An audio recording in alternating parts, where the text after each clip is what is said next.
So, your uncle. What's wrong with him? He's possessed.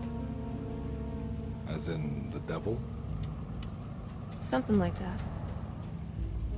He says a dark man is following him, watching him at all times. What do you make of it? It's nonsense, of course. But I'd be lying if I said it didn't bother me. You see, it runs in my family. Possession? No, Detective. Deteriorating melancholy. Practically every member of the Hartwood family is driven mad before they grow old.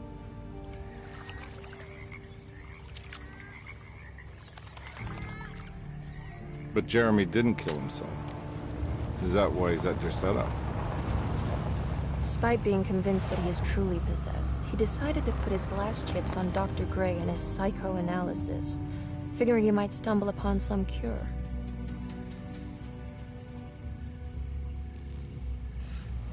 You mentioned the letter. I received a disturbing letter from Jeremy accusing the staff and all the other patients of being involved in some cult. And now they are also out to get him. Could it be real? Or is it all just in his head? It's a story he tells himself, Mr. Carnby. Anything to avoid the truth.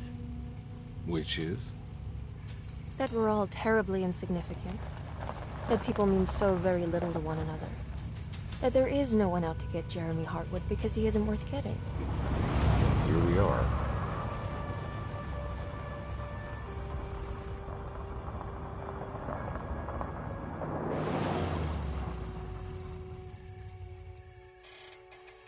My uncle's not well, Mr. Carnby. I want to make sure he's all right. Then what's my part in this? You couldn't get a cab? I just wouldn't feel safe going alone.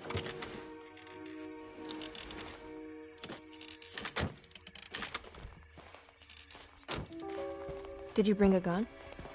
Yeah. You think it'll actually come to that? No. But you might need to wave it around depending on how agreeable the staff will be. What exactly are we gonna do when we find Jeremy? I don't know. Let's just find him first.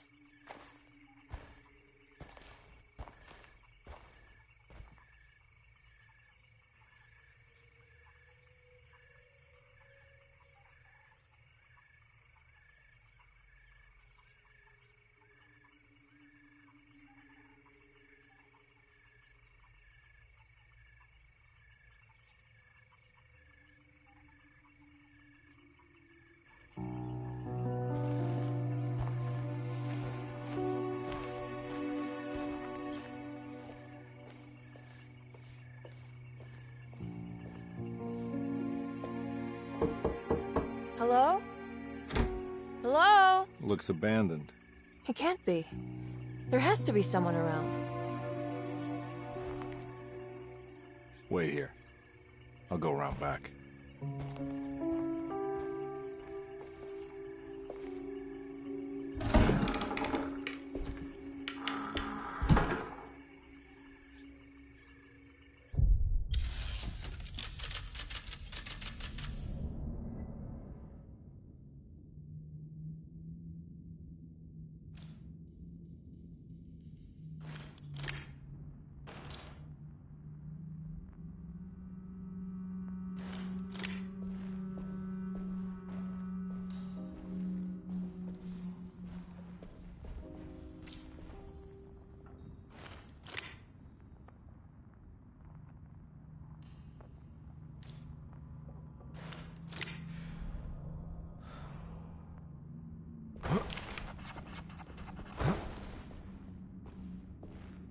Desetto, the old plantation building, was ready to fall, but kept alive by some starry-eyed carpetbagger called Dr. Gray.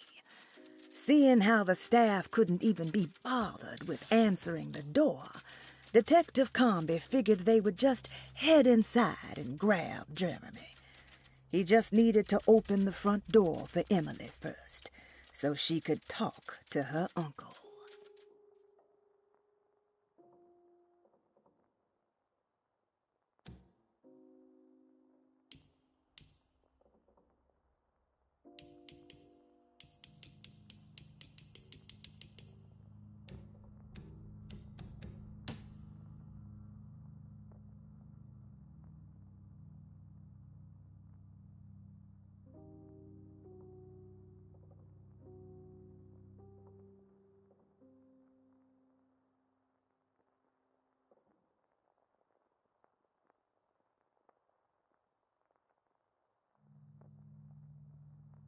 Louisiana State Board of Private Investigator Examiners grants the following license to Edward Carnby, Decatur Street, New Orleans. License number 196692-LA. Good until May 15th, 1930.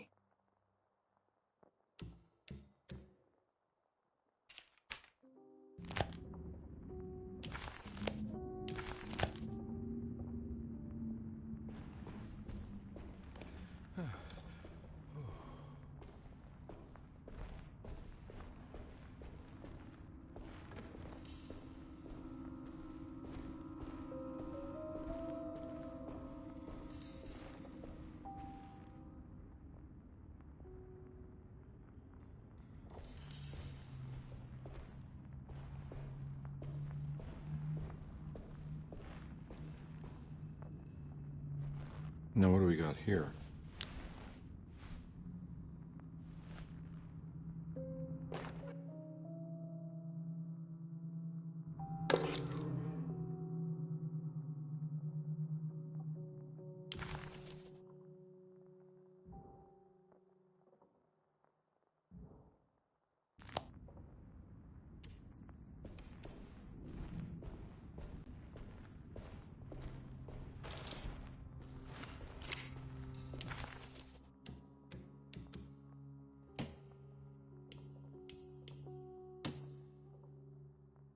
Carnby, why am I hearing from Gloria Allen that you got some job at the loony bin?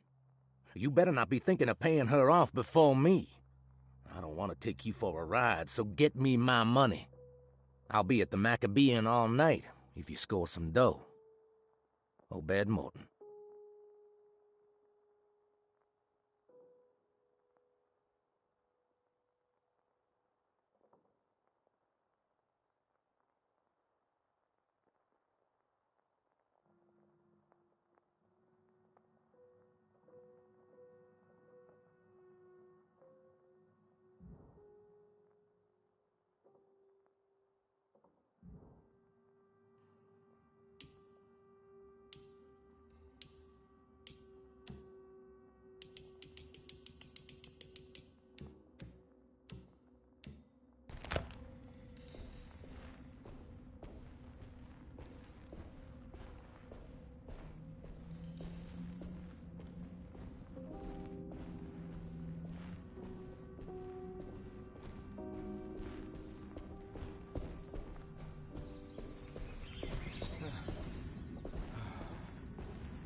Nah, I'm not getting in there.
That's one big tree to fit inside a conservatory.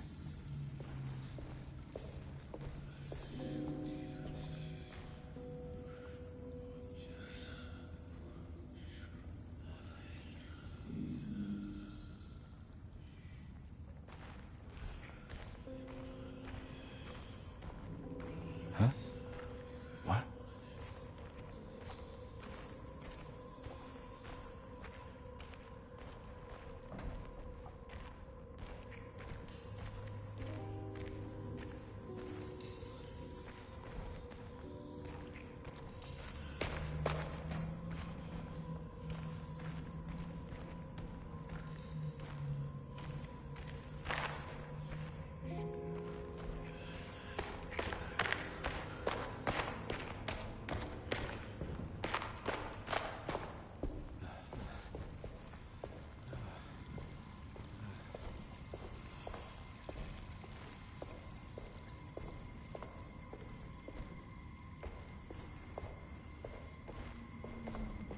I need the key.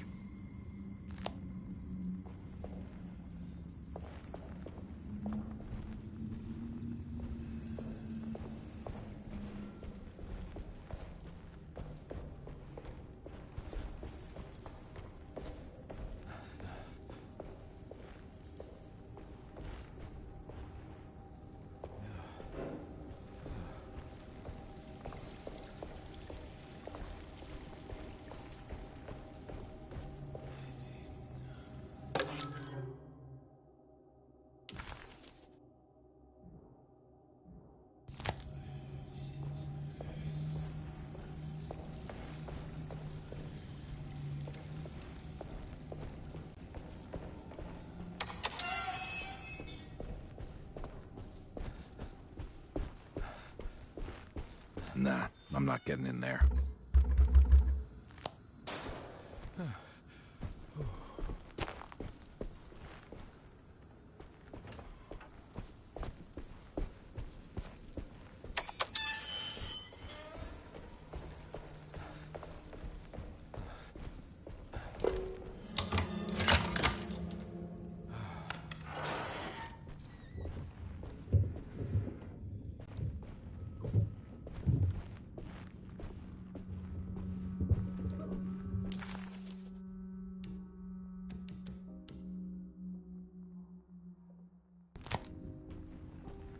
Don't mind if I do.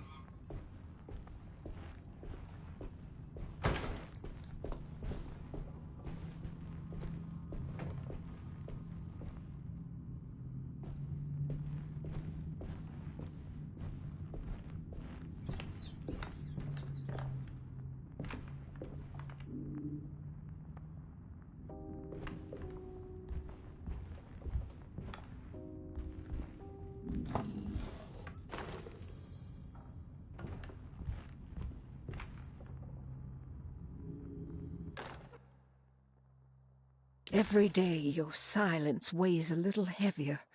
It's been a difficult year for everyone, and many have lost all hope. I read in the papers about people suffering. Pictures of dust-covered landscapes without a drop of water. I wish I knew if you were still tending the earth or if you had turned your back against us. I have started to look for help elsewhere. I pray you will tell me if I am going down a path that you find disagreeable. With help from Baptiste and Charlotte, I found comfort in the practice of the voodoo. I have long been skeptical of that Caribbean cult, but it's been of good use to me. It seems all harmless in my book. I say some words dreamt up by the Creoles, and I carry around a small pocket of gree-gree. Nothing of this is mentioned in the Bible, of course, but the French Quarter priestess tells me it's all connected. She says the Christian God is just one more perspective on the creator of things. That's what I like to think, but the other way around, that the spirits of her faith are just aspects of you, our Heavenly Father.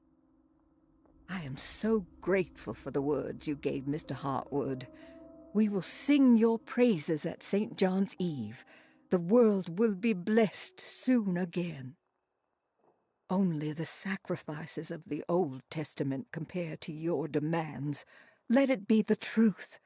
A mother of earth, wood, and dirt. A mother of 1,000 young. Sacred sand, $1. Black cat oil, $1.50. Devil shoestrings, a quarter. That makes $2.75, madame. What was that you were telling the doctor?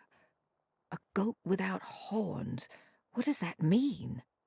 Ah, you must have misheard me, madame. I said no such thing.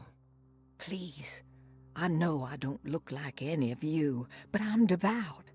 I'm ready to do what it takes. Do not be so eager to sacrifice the few things you have left, madame. Now please, leave my store. A goat without horns.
What was that?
Please do not touch the boiler. It is working after all. While the sabotage has caused a leak, only the decorative plate has been completely ruined. Let's wait for Mr. Chance to turn up and he can take a look at the leak. Mr. Waits.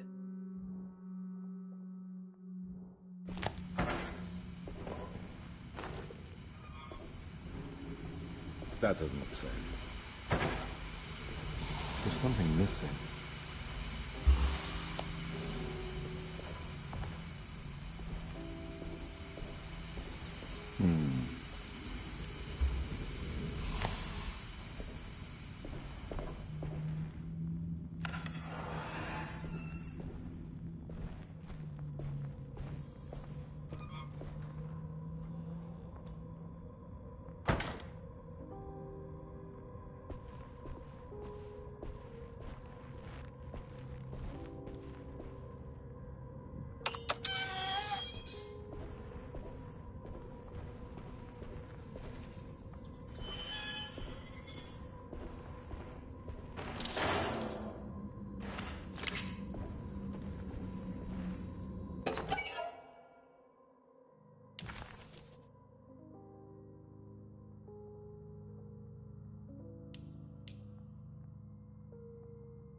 Sunday, June 22nd.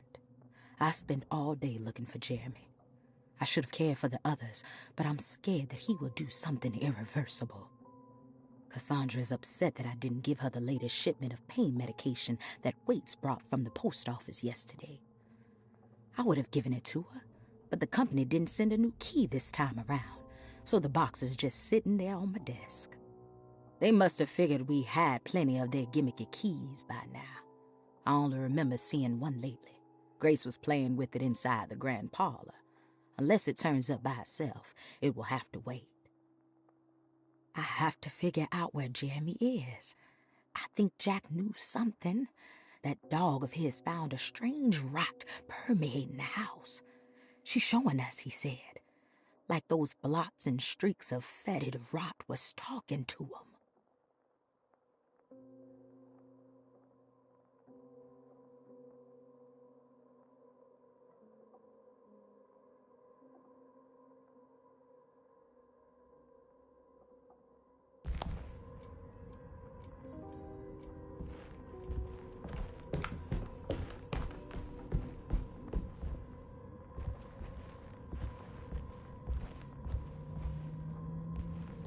I need the key.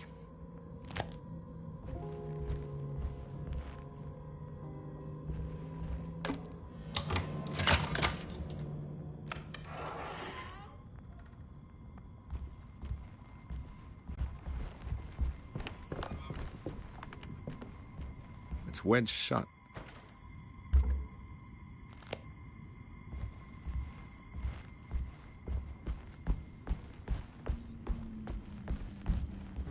Looks important.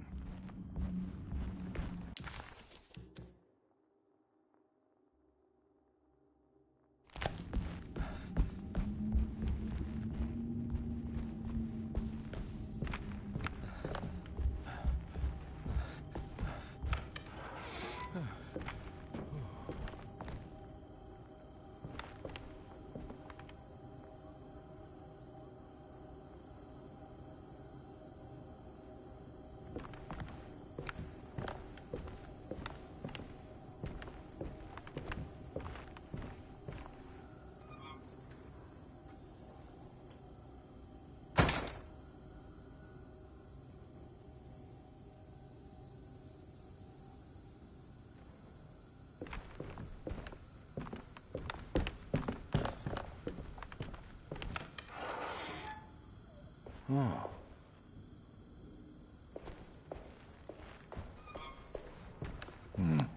I need the key.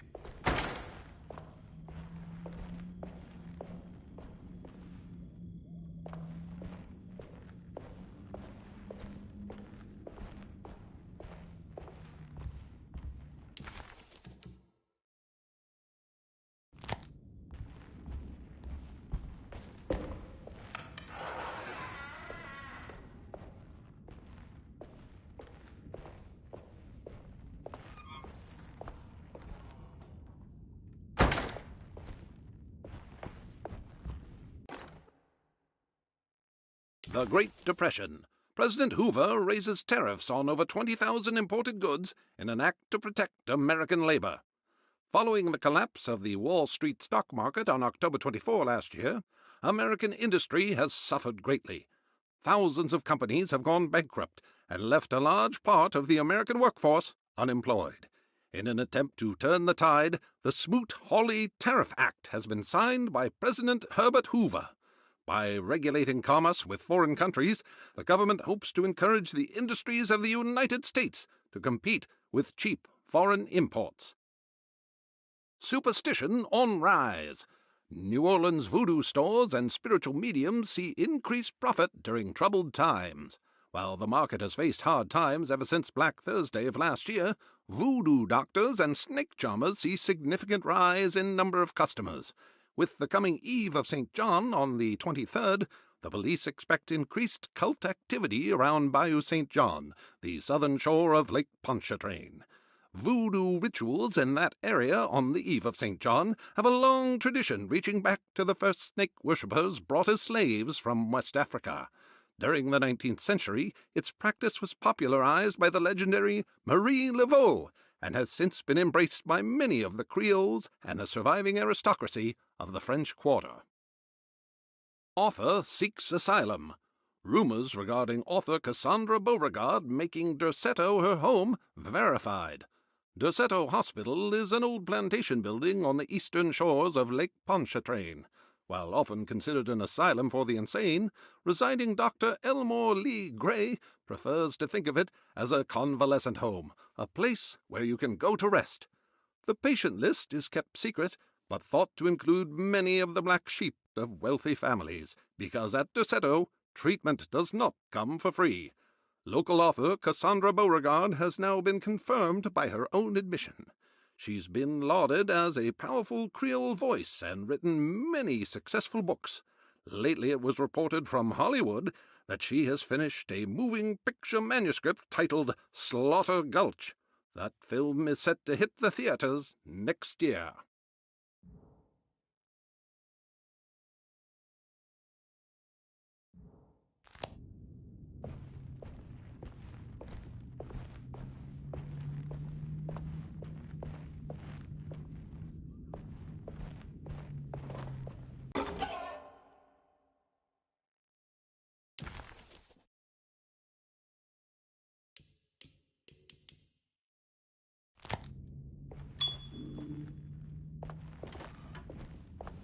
I need the key.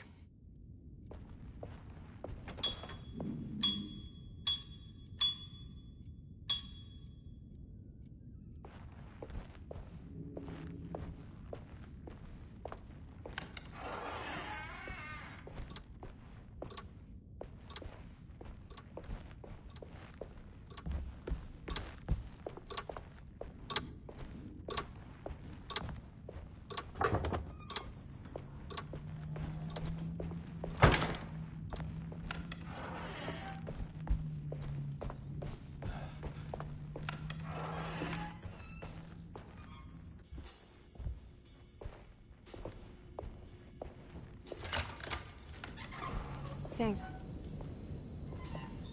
What are you doing? Who are you? Whoa, pardon me, excuse me. My name is Edward Carnby, private investigator. I hope you don't mind we let ourselves inside. I do mind. This is private property. You can't just barge in here. I'm sorry about all this, but I'm looking for my uncle. It's urgent, and no one was answering the door. We can't hear you knocking anymore. None of us can. Who is your uncle, darling? Jeremy. Am I right? She has that Heartwood glue, doesn't she? That's right. I'm Emily Hartwood.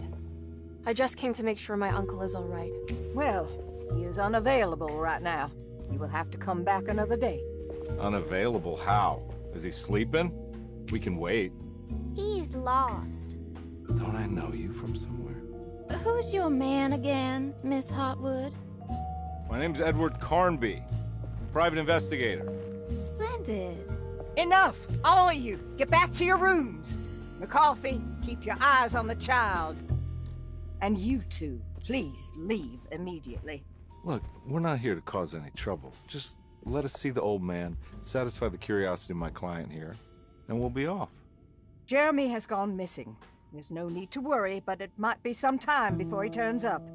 The whole staff is looking for him. What? He ran off? I don't have time for any of this. Please, come back tomorrow. All right, in that case, we'll just wait in his room. You don't mind, do you? It's upstairs, right? Wait, you can't. Don't worry, we'll be discreet. In the corridor. It's the first door on your left. I'll tell Dr. Gray you're here. Excellent. Thank you, madam.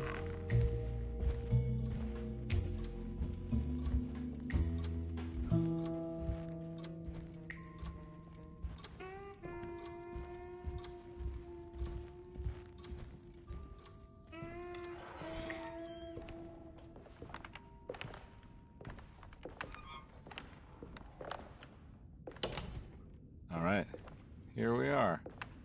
Let's look around. See if we can dig up any clues.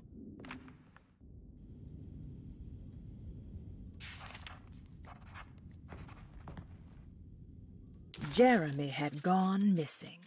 The housekeeper said the staff at Derceto was looking for him, and that Detective Conby and Emily should come back tomorrow. Hoping to wrap up this case before leaving, Conby hustled his way inside Jeremy's room, leaving the housekeeper flustered and running for Dr. Gray, the chief of Derceto. Having bought some time, this was the perfect opportunity to look for clues regarding Jeremy's disappearance.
Every night the dark man stands opaque at the threshold of my room, counting the days until my spirit spills out of my tired shape. Only his pallid mask shelters my remaining sanity. Staring directly into the face of that demonic sultan would surely sunder time itself. Would he have looked the same to my father as he struggled for his life? Does his veiled face haunt my niece quite the same way? I wish so that I could rest my soul in that sunburnt convent of Tarawea. Would I find you there, Juan? Or Senora Pirosi, back from the beyond? Every night I hide from him, moving from one misshapen memory to another. Scenes conjured out of fantasy and delirium. Places I struggle to even paint. I wish I understood your death, Senora. Is there anything I could do for you but bury you in that bleak necropolis? That triumphant chapel rising above the ledges and the oven vaults shall be your sepulchre, where you may rest, and I shall weep.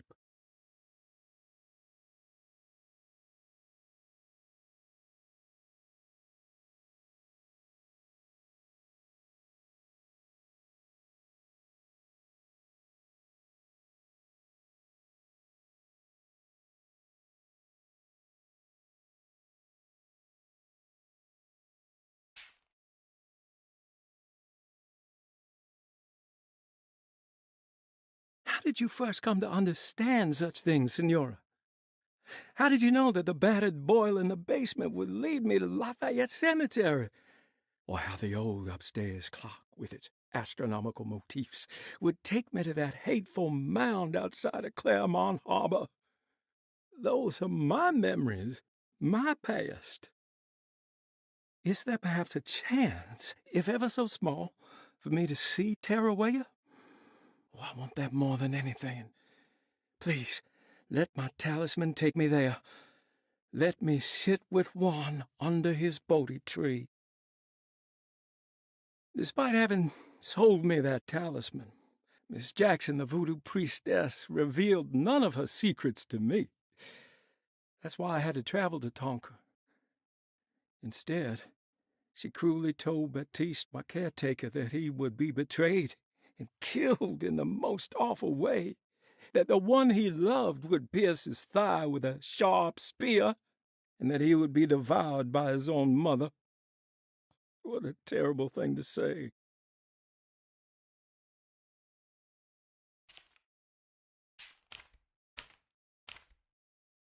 The people of Deseto are becoming dangerous. They do not understand what they are doing. I must do something to stop them. I tried talking to Dr. Gray, but he confuses my worries. He's caught up in treating me. How can he expect evil to be cured with medicine and conversation? The orderlies, the housekeeper, and the patients are all deranged. They will call upon evil to enter this world. All will be lost. Everything. Unless I can find the clerk, Mr. Waite. He seems to be a clear-thinking man. Maybe Beauregard.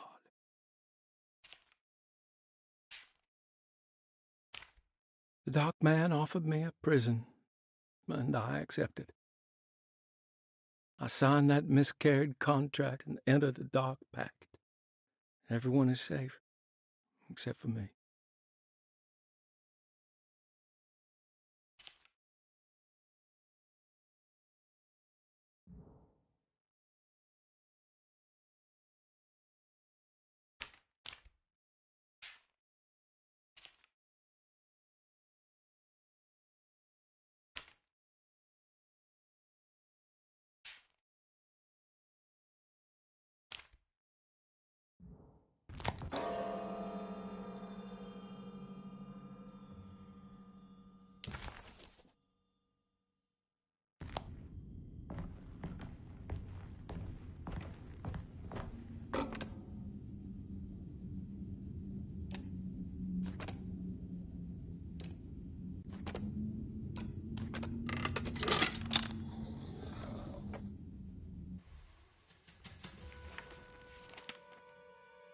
Hey, you know anything about this? Looks like some sort of talisman. No, I don't. Oh, help me out here, will you?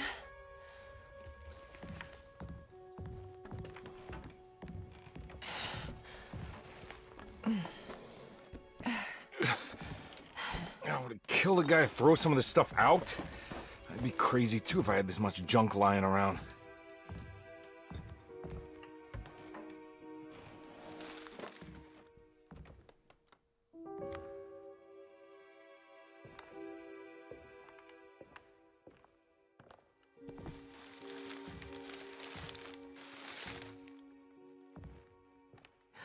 Oh, wow. That's striking. I want to save this one.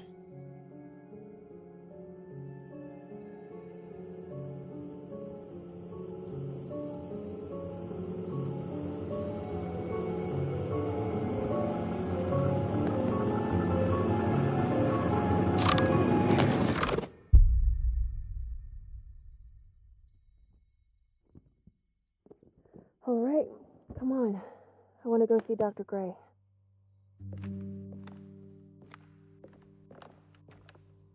Come on, let's go.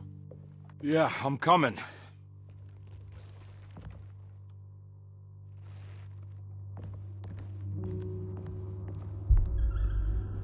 Miss Hartwood.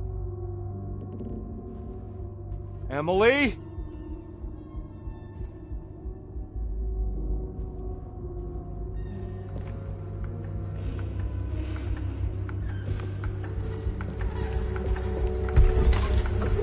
What the hell is going on? Where am I?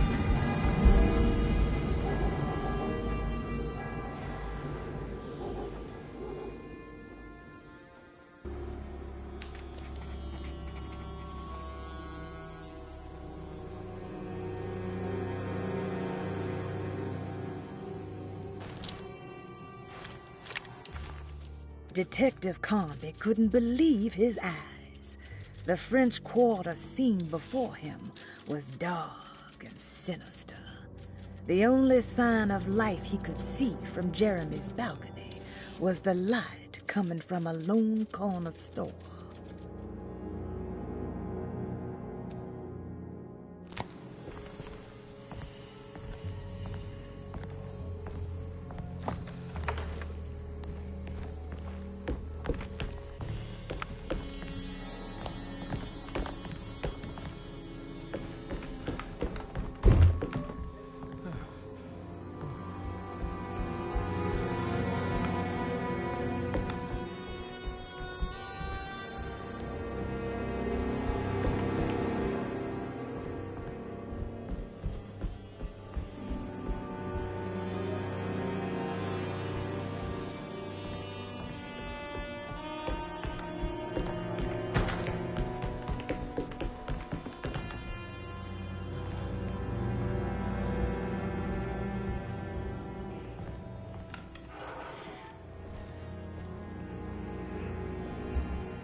Can't go that way.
I can't go that way.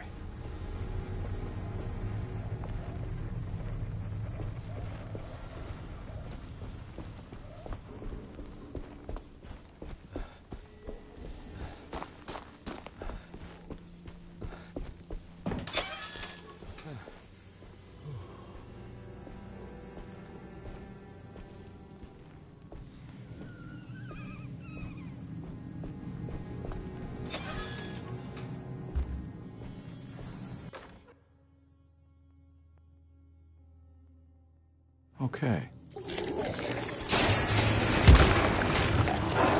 Ah!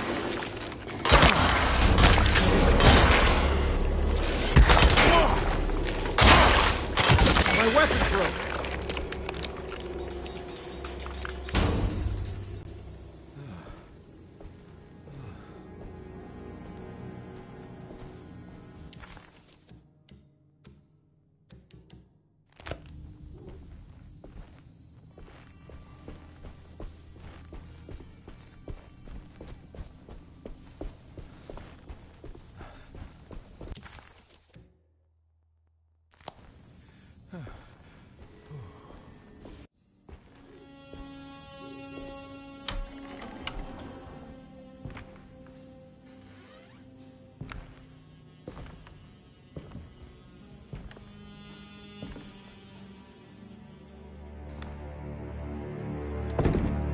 Don't let them get inside, compare. They're not the good kind. Are you... Is this your store? There are no owners here. We both strangers in Jeremy's story. Jeremy did this. How? The pact with the dog man.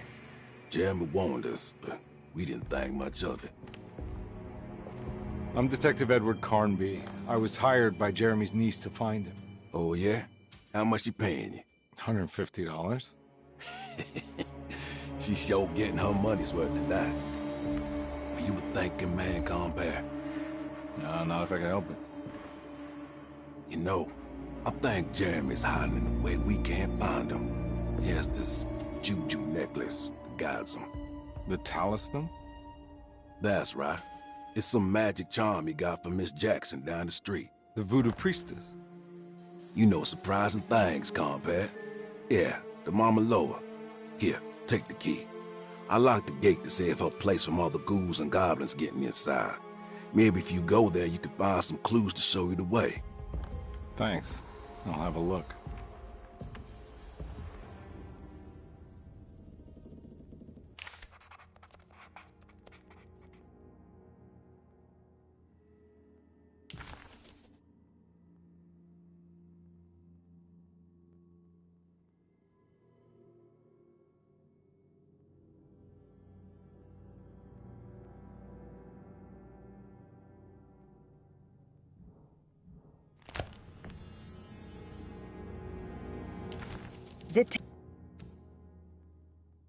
Detective Carnby hesitated to buy into the stranger's explanation, but it was all he had. Baptiste, this mountain of a man, seemed to suggest that this other world they had been pulled into was built from Jeremy's scattered memories. It sounded crazy to him, but Carnby couldn't exactly deny the situation he found himself in.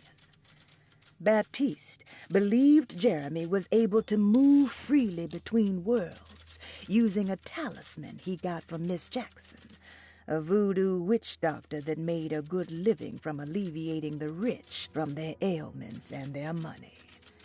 In hope to find Jeremy, or a way back to Deseto, Carnby set out to investigate Miss Jackson's place.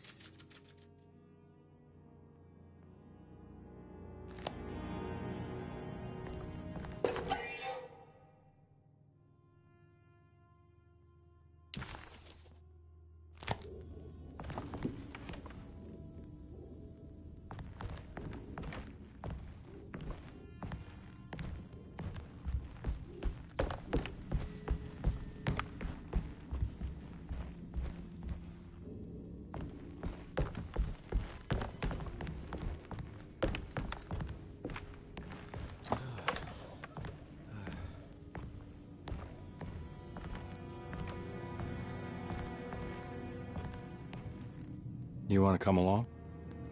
Nah, I'm gonna stay here for a while.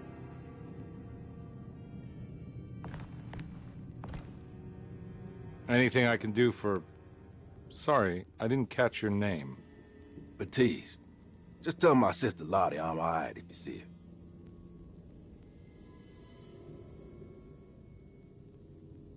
her. All right, I'm heading out. Be careful out there.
Ah!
I can't go that way.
Oh.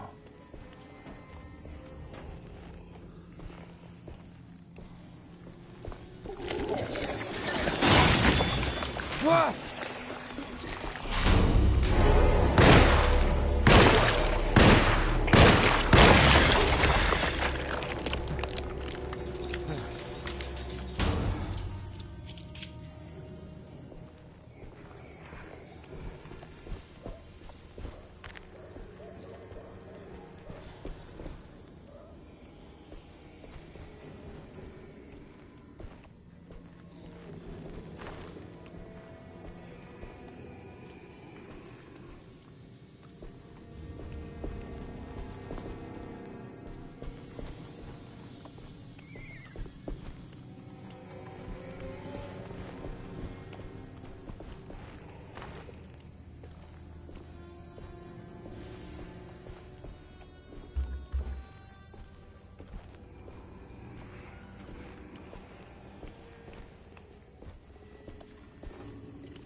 I recognize this place. It's Miss Jackson's seance parlor. Let's see if she's got any information on Jeremy's talisman.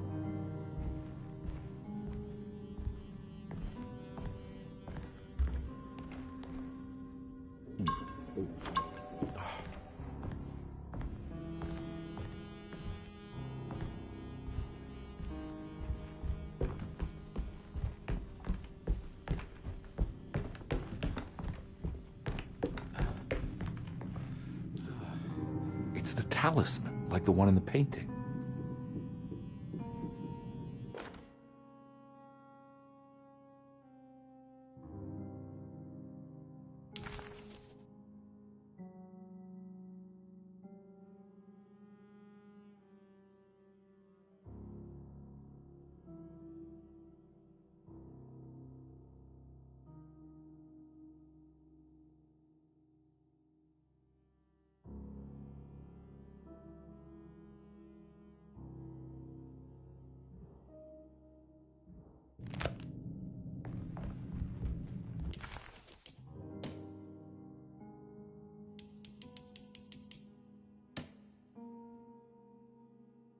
Talisman with black sunstone.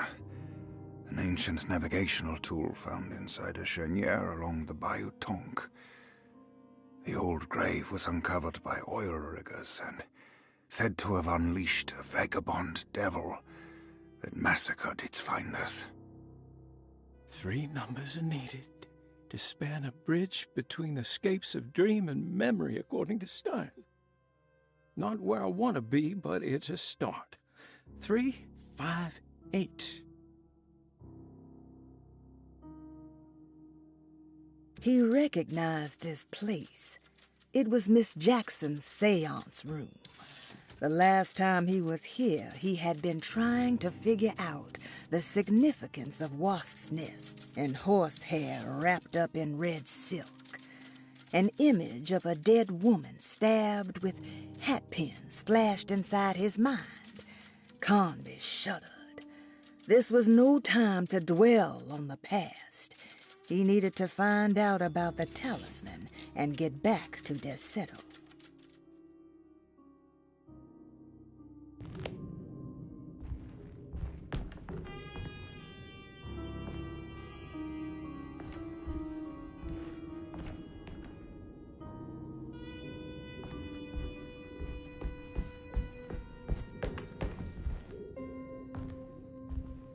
I think it's meant for the talisman.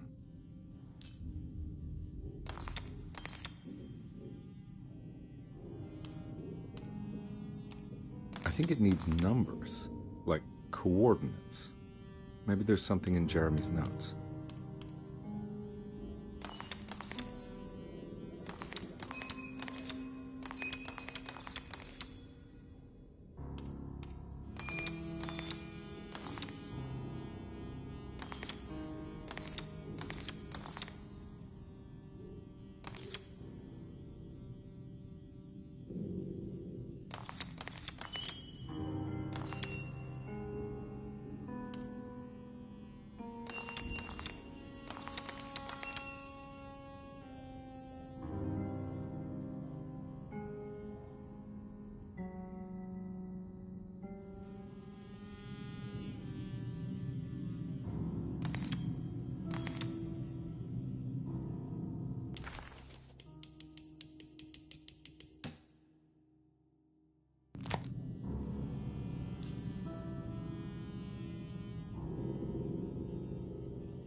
It's showing something.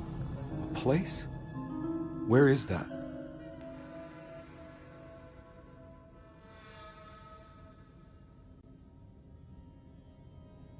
Huh.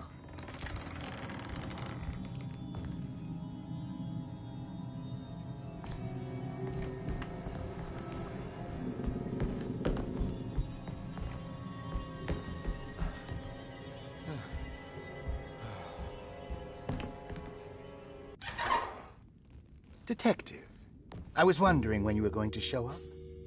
Mrs. Thompson told me you were here. I understand you are working for Jeremy Hartwood's niece. Yeah, I guess so. I mean, you're not wrong. We came here for her uncle. I just didn't expect... I didn't expect this. You are Dr. Gray, right? That's right. You don't happen to have some identification, Detective. I'm not keen on having strangers prying into my business. Oh, Detective Edward Carnby, Decatur Street, New Orleans. Enjoying the Vieux Carré, Detective? Those old French quarters, the voodoo people, the gangsters. I'm sure you live an exciting life. Well, it's not quite like the stories, Doc. Just trying to make a living. Aren't we all making a living? Well, welcome to Deseto, Detective. I hope your time here will be useful. Now, what can I do for you? Why don't you tell me where I can find Jeremy Hartwood? Why wouldn't that make for a short visit? I wish I could tell you, but I'm afraid I don't know. A drink, Detective? Anything brandy. Oh, you do belong in the French quarters, Detective. Armagnac or cognac? You know, just give me the cheap stuff. I'm not much of a connoisseur. Having low standards is not a virtue, Detective. Let me see if I can broaden your perspective. What can you tell me about Jeremy? I wouldn't want to go into details about his condition. Doctor-patient confidentiality. I'm sure you understand. Sure, but he is crazy, and he's gone missing. Why?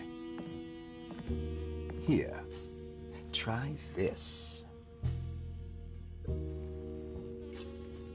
Ooh, it's good. Got a bite? It's called a sidecar. The trick is not to be afraid of the tartness of the lemon. Then, for goodness sake, don't overdo the triple sec. Okay, what can you tell me about Jeremy? Well, let me think. He is an anxious man, constantly worried about events not presenting themselves according to his model of predestination. He complains about things not being carried out in the right order, and that some things simply shouldn't be. Is any of this helpful to you? Not really. I was hoping for some direction where to look next. I'm sorry. I have nothing for you then. You should talk to my orderlies. They have been looking for him for a while now.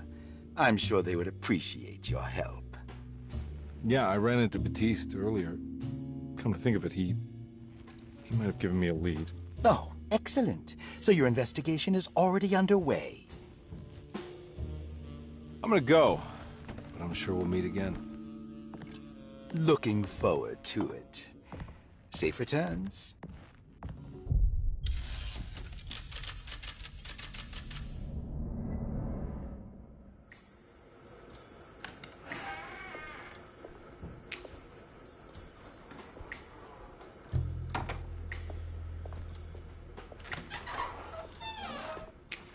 Detective Carnby, where did you go? I was just talking to Dr. Gray. You disappeared. No, it's not what you think. Have you found anything strange going on here? Yes. Everyone is being incredibly evasive and I can't figure out why. No, I mean something you can't explain. Paranormal, even. Detective, I really need you to get yourself together. I can't do this alone. Forget it. I'll figure it out. Do you want to come see Dr. Gray? No, I want to try something. With this talisman, I think I can follow Jeremy to the place he mentioned in the book. What was the name? Do you remember something Spanish? Tarawea. Yeah, that's where I need to go. Detective? Are you gonna be alright? Yeah, of course. Go talk to Dr. Gray. We'll rendezvous later.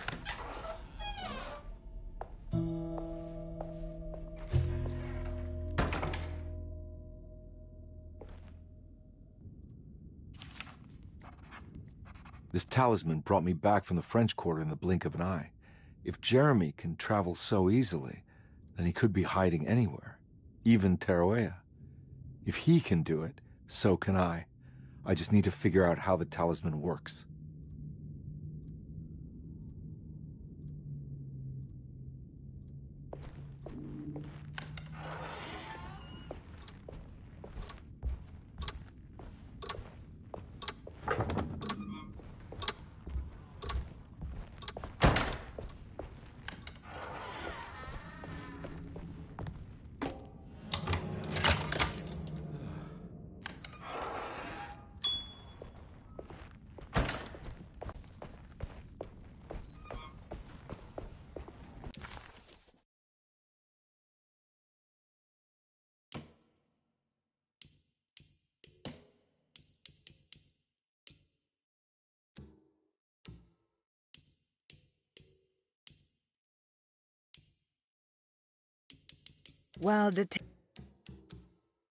While Detective Comby was grateful to be back at Derceto, he was eager to test his hypothesis. After having suffered through that sinister world, dressed as the French Quarter, Jeremy's writing could be read much more literally. What if Jeremy used his talisman to actually visit those places he mentioned in the book? Conby felt certain that this was the answer. He wouldn't find Jeremy hiding inside Derceto. He would be in one of those other worlds. And to follow in his steps, Conby would have to investigate the old clock and the boiler and find out what part they played.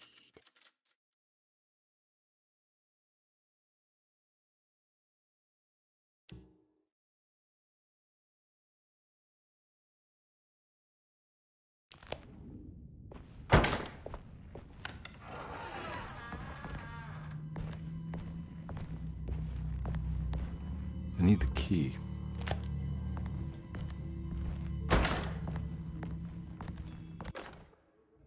Paul, you're right about the plates on the boiler and the clock. They have been sabotaged, and I think I know who did it. They have something to do with Jeremy's episodes and how he seems to disappear at night. Right now, it's important that you keep an eye out for any of the pieces. I want to find out if I can repair the plates. Let me know if you find any of them. Lottie. Tell Lottie to take a look at the well in the kitchen garden.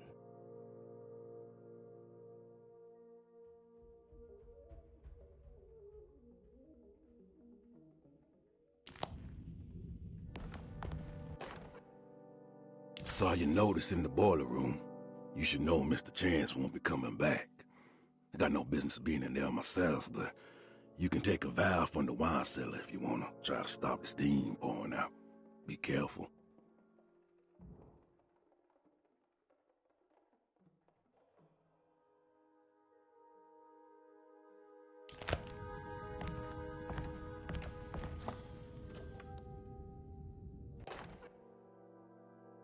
Dr. Elmore Lee Gray is Derceto's chief doctor. Accounting and all administrative work is handled by me, Paul Waits.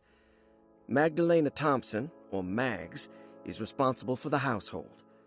Jean-Baptiste and Charlotte Tabois are responsible for keeping the guests' medical regimens in check. Finally, Jack Chance is our gardener, who can occasionally be seen in the conservatory, but is for the most part busy outside. There are currently 6 guests at Derceto. Malcolm McCarthy and Ruth Tallant reside on the first floor. Jeremy Hartwood, Elisabetta Perosi, Grace Saunders, and of course Cassandra Beauregard live on the second floor.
Cassandra Beauregard, the beloved author. Very exciting, isn't it? What do you want to put down for reason for admission? What her agent told us. Cassandra suffers from writer's block and needs to finish her moving picture script before the end of June. Mr. Chardot suggests Cassandra's heavy use of barbiturates is holding her back and risks ruining her career. And how should we summarize her personal history? Let's keep it short. Cassandra Beauregard is a beloved crime author who managed to pull herself out of poverty and into stardom. 5 years ago, she tried killing herself by jumping off a balcony. The incident left her a cripple and now relies heavily on her wheelchair. And for diagnostic impressions? Cassandra suffers chronic back pain following her suicide attempt. She self-administers morphine to keep herself ambulant, but has become addicted and the desired effect is now lost. The drug abuse clouds her mind, and she is unable to focus on real life. To save herself from this insight, she instead makes up stories to fill out the gaps in her own thought process, resembling the Korsakoff syndrome. Oh, bravo, Doctor.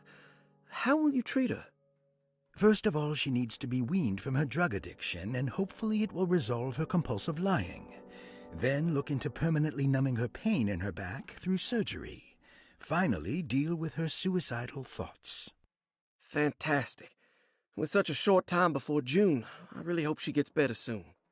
We will do what we can. Grace Saunders, 11 years old. Reason for admission?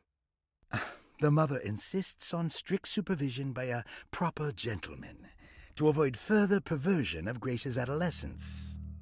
Personal history? Grace's family possesses modest wealth and status. Her childhood seems ordinary, spending most of her time with private teachers and family friends. Grace's father recently passed away, leaving her mother the sole caregiver. And diagnostic impressions? Grace has trouble dealing with her father's death. She is willingly suppressing her feelings on the matter and isn't properly acknowledging the trauma she suffered. Any planned treatment?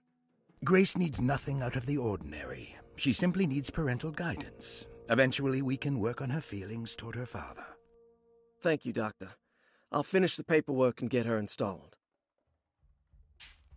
Malcolm McCarthy, 54 years of age. Reason for admission? McCarthy admitted himself to Dorsetto, stating simply that he needs some damn rest. And personal history? McCarthy claims he used to work as a lawyer in Baton Rouge, but says he can't go into details because of some legal dispute. His background remains largely a mystery, except for the occasional clue that he drops in conversation. Huh. And diagnostic impressions? McCarthy is an anxious man and an alcoholic. He often tells half-truths due to some deep-seated inability to trust other people. And how will you treat that? McCarthy will take some time to open up. Spending time with Jack's dog or the child should be good for him. Their harmless nature will help build his sense of trust. Thank you, Doctor. Elisabetta Perosi, 33 years old? What should I put down as reason for admission? Well, Perosi broke into Dorsetto and was found wandering the grand parlor. She was confused and suffered partial amnesia. She insisted she belonged here and offered to pay for her stay. Right. What do you make of her story? Perosi claims to have been a member of the Astarte artist colony some 20 years ago, a claim that seems contrafactual due to her young age. She looks to be and even thinks she is 33 years of age. That would make her a child at the time. It seems fair to say that Perosi's story is untrue, deliberately so or not. Diagnostic impressions? Do you have anything? Perosi's story is peculiar because she retracted her story about the artist colony. She no longer claims to be the same person as Elisabetta Perosi. However, my staff's research has confirmed there was a Perosi at that time who was in her early 30s. I suppose this case will take some time to investigate. How will you go about it? I wanted to contact the real Perosi, but it seems the whole colony disappeared one night. September 29th, 1915, during a hurricane. I will have to take it slow and figure out what this spell of impersonation could have been. Oh, I'm sure it will all clear up eventually. Thank you, Doctor. Ruth Talon, 29 years of age. Reason for admission? Ruth's father wishes that his daughter be removed from New Orleans nightlife for the foreseeable future. He fears that her overly free spirit is tarnishing the family's reputation. Sounds simple enough. Personal history? Ruth comes from considerable wealth. Her family owns several hotels and restaurants.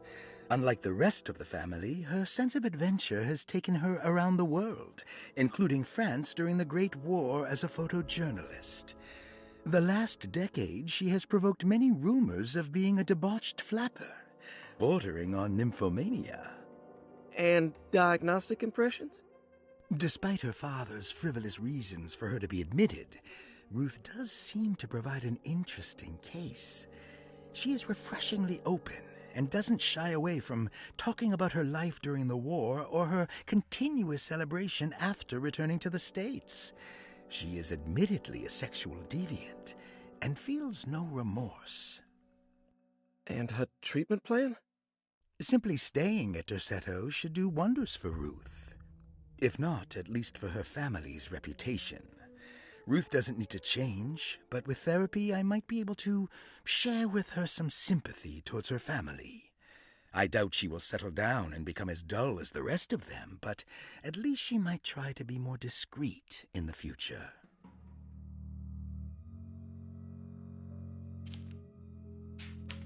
Looks like all the patients are accounted for, except for Jeremy. There's no way I can get into this thing. Better leave it alone.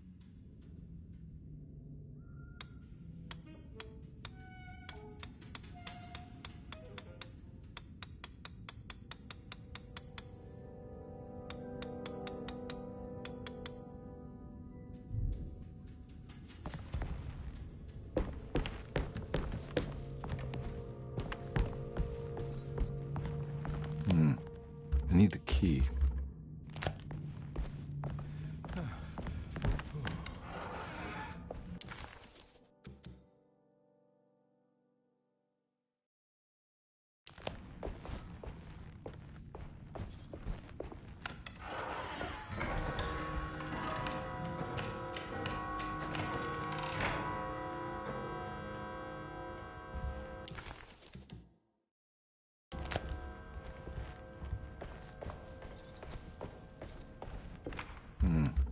I need the key.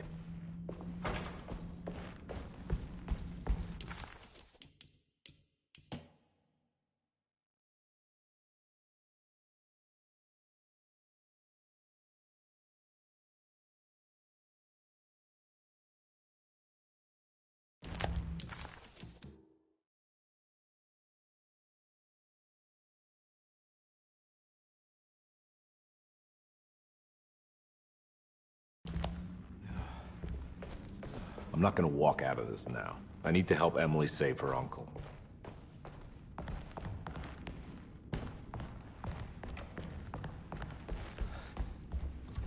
Oh.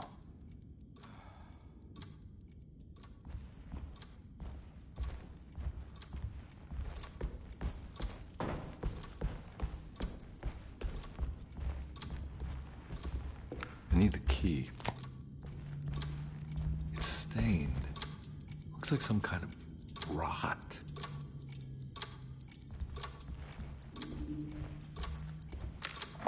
This must be the clock that Jeremy wrote about in the commonplace book. Looks like the plate that held the talisman in the seance room. But it's broken and missing some pieces.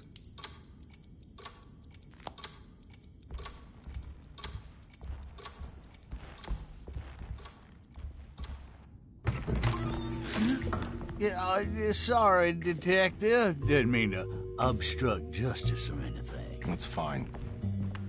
You know, I'm kind of busy with my own case of a missing person. I was wondering if you seen Grace, girl about yay high. I can't say that I have. Why are you asking? Well, I'm looking for her. Is she in trouble? No.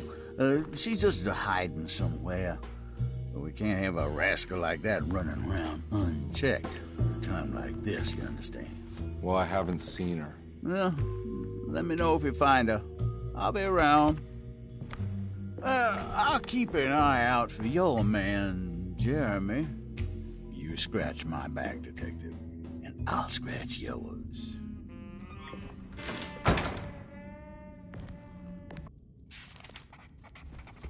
McCarthy reminded Detective Conby of an old barfly he used to know. He detested him. There was no getting around it. McCarthy was going to have a hard time getting on his good side. If it wasn't for the collection of peculiar statues, the old astronomical clock would draw every eye in the room. To Conby, it wasn't the intricate clockwork that stood out, but the odd-looking plate on the inside. It reminded him of the ritual bench in Miss Jackson's seance room, where he had manipulated the talisman to open a door back to Desetto. He wanted to try to replicate the procedure, but found that the inner part of the plate was broken. He would have to find the missing pieces and put the plate back together.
It's wedged shut.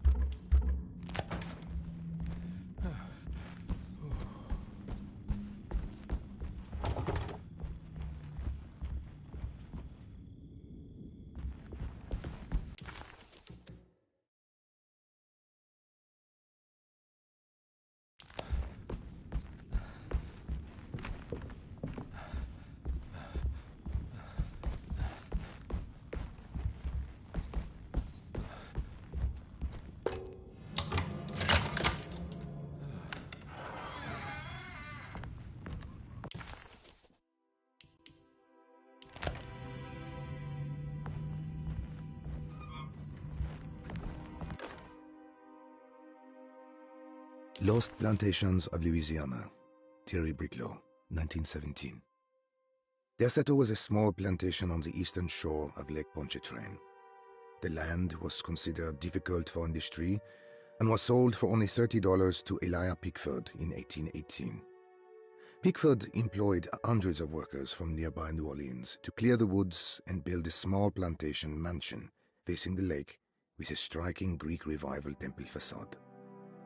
Desetto kept a modest production of Perique tobacco and indigo that persisted up till the Civil War. During the antebellum era, Desetto was the source of many rumors concerning voodoo and witchcraft. People who traveled the lake reported seeing people dance at night in front of bonfires, bleating and wailing. On June 17, 1862, Captain J.W. Norton of the Union Army recounts leading a raiding party from ships anchored in Lake Pontchartrain in order to seize control of Desetto and free the slaves working there. the captain was surprised to find the workers fighting back with unprecedented zeal. Norton's account describes these men and women as enraged with fanaticism. Pickford reportedly tried to placate the raiders, but was shot in the confusion. Captain Norton left the mansion burning and retreated to his ships with his men. Derceto was left in ruins for several decades. The ownership of the land was long disputed and returned to the Ledoux family in 1901. Several police reports were filed during the following years as the Ledoux tried to get rid of a camp of squatters on their land. The police made several visits to remove the trespassers, but the people kept returning. On November 1st, 1907, Inspector Legrasse of the police charged a deadly attack in order to save several children kidnapped by the squatters. Many were killed, and even more were jailed. The following year, Ledoux rebuilt Derceto, incorporating the surviving stone foundation and adding a magnificent wrought iron conservatory. The farmland had been reclaimed by the surrounding woods, so it was no longer profitable to use as a plantation. Instead, the house was turned into an artist's colony. The Astarte Artist Colony was a successful group of artists, including figures such as painter Heinrich Cassel and poet Nora Keith. The group was also known for their beloved Mardi Gras crew called the Pirates of Pontchartrain. On September 29, 1915, a tropical hurricane tore through Louisiana, causing Lake Pontchartrain to flood New Orleans. Due to the remote location of Derceto, it took almost 2 weeks for outsiders to learn that the artist's colony was abandoned. The 12 residing artists had all vanished without a trace. The empty mansion of Derceto still stands on the shore of Lake Pontchartrain, with much of its temple facade intact. The Ledoux family currently has no intention of repairing the house.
What happened? Everything's normal again? Right.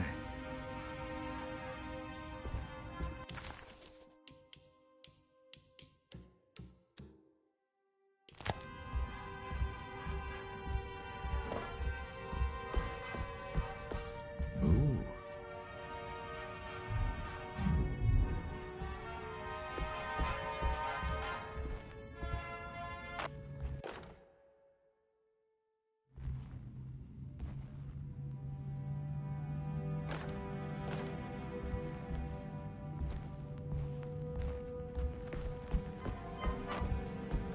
It's wedged shut.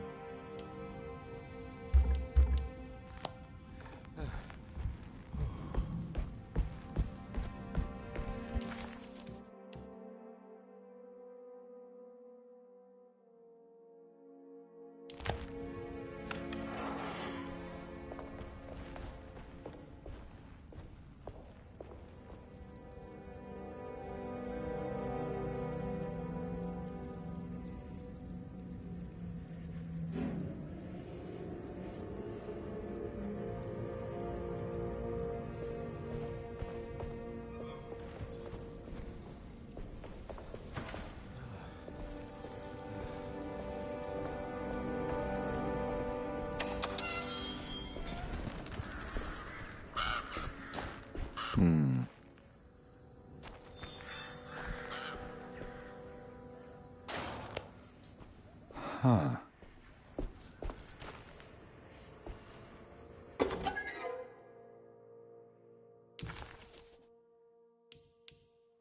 This can't be real.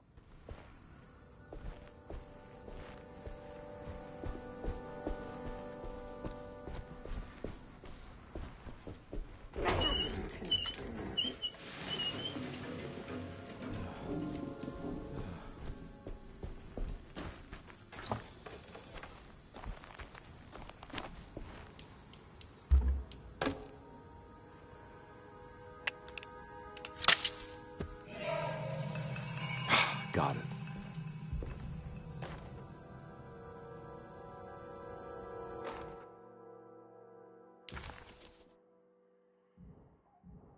Nice.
You know, Mr. Waits, I saw a piece of the plate that Liza broke. I think she's been hiding them. She's not very good at it. She just chucked it into the little room with all the tools behind the boiler. I left it there. I didn't want to embarrass her by picking it up while she was looking. We went upstairs instead and played backgammon. I let her win, because she's so unhappy. The piece looked like the one on display in Cassandra's room. You know about that one already, right? Or is your eyesight really that fuzzy? I hope you don't feel bad about your glasses. You only look stupid when you squint. Maybe if you had more eyes, you would see these things. I wish you had all the eyes you needed. Your best and favorite guest, Grace.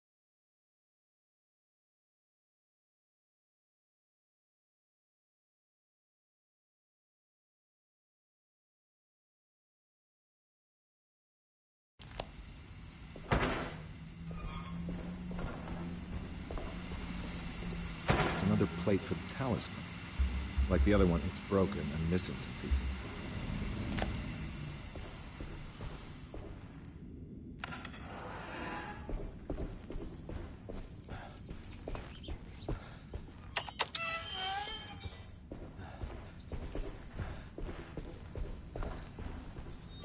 I need the key.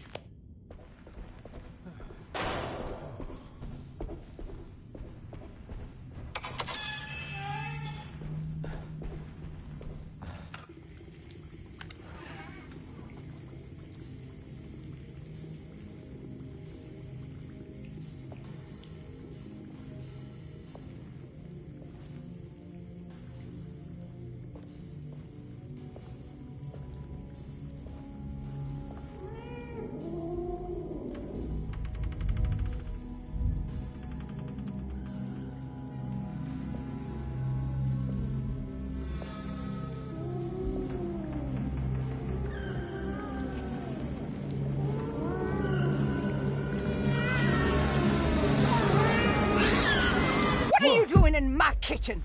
I assure you. No, I'm sorry. I promise you. Mr. Hotwood is nowhere near my kitchen, and neither should you be. Don't make me kick you out of this house. Sorry. Now get out! Yeah.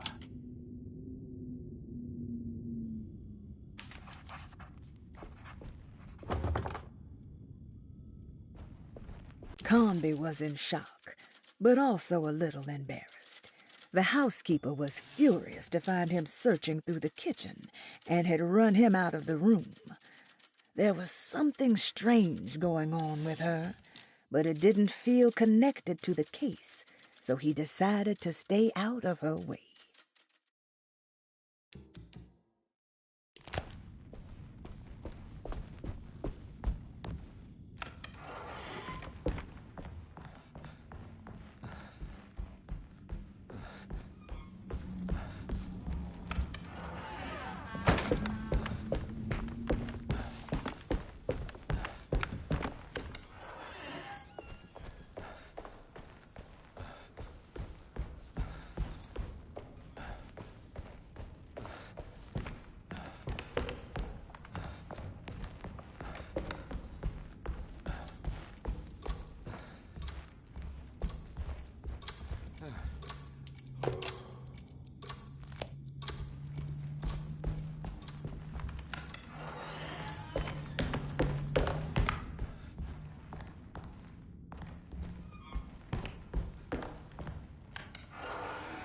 Looks like everything's back to normal here.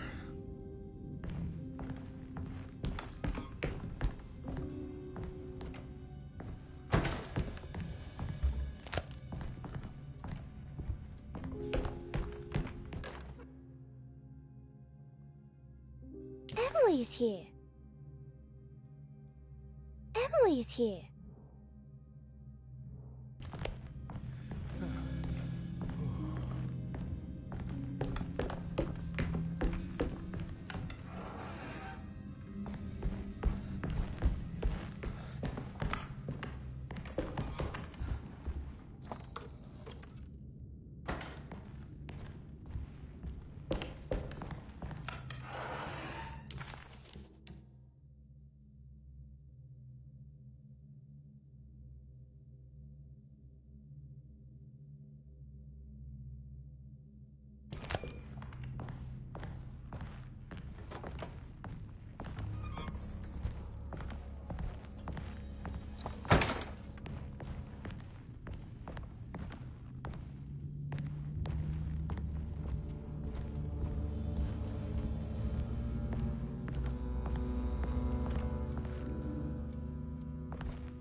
Huh. How eccentric.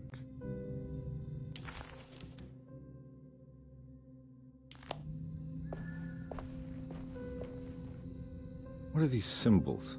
Looks like alchemy or star constellations.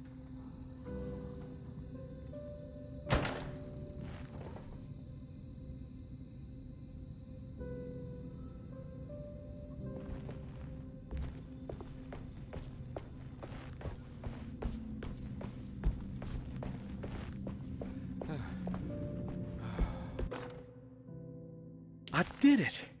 I crossed the thresholds to my intended destination without a focusing device. My talisman now knows these roads, and I have no need for the plates. I can find my way to Lafayette as easy as I find my own room. I visited the grave of my father and seen the oven waiting for me. Thank you for opening these doors. I now must summon my courage and go back to that hateful mound outside the oil rig. I hope you'll be feeling better when I return. Jeremy.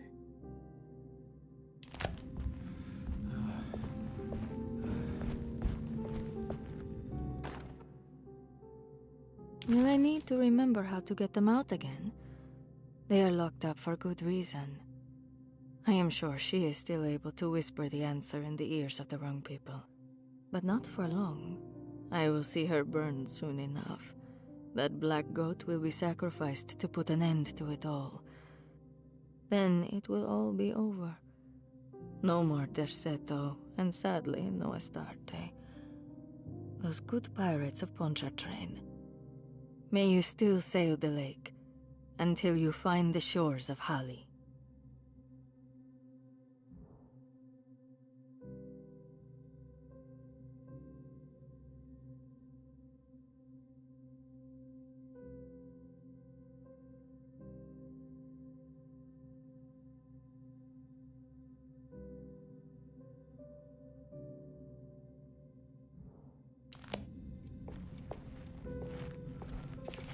Astarte Artist Colony.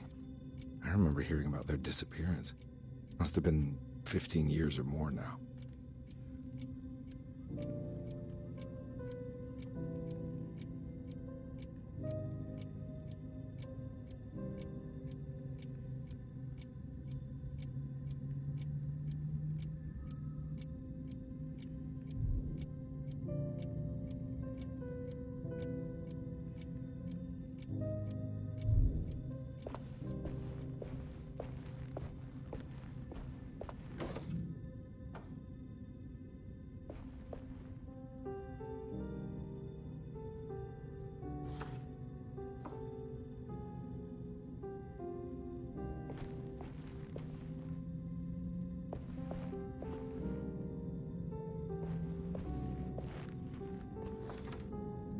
These paintings got some grim-looking rot on them.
Got it.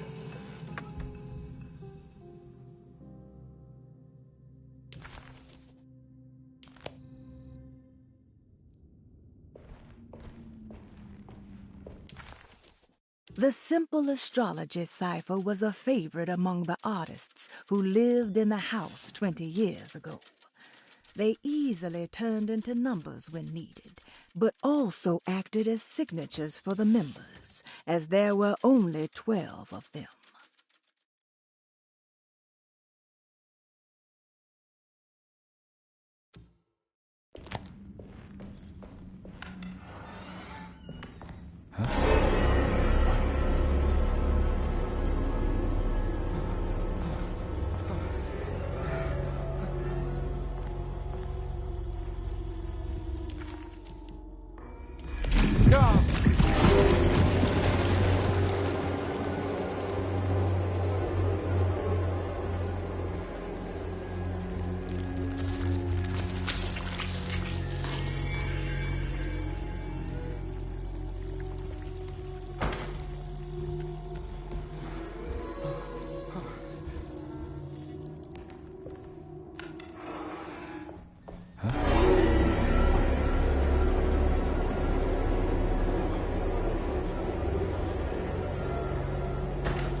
Detective Conby had a hard time understanding what had happened. It did feel similar to when he was pulled into the French Quarter, but with less power and purpose. Did he cause this, or was it something else? What the hell is going on?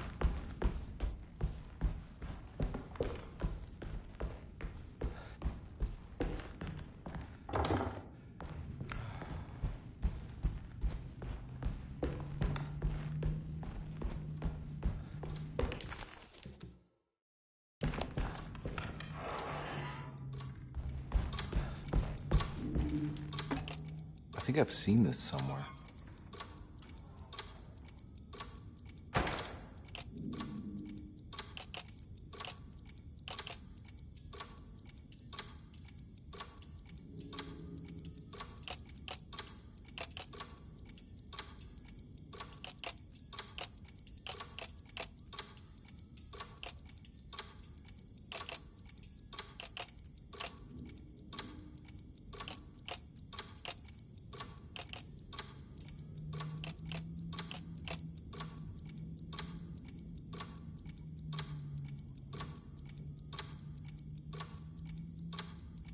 There was something in the commonplace book about this.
think the clock broke. Or maybe it just stopped at a very precise place.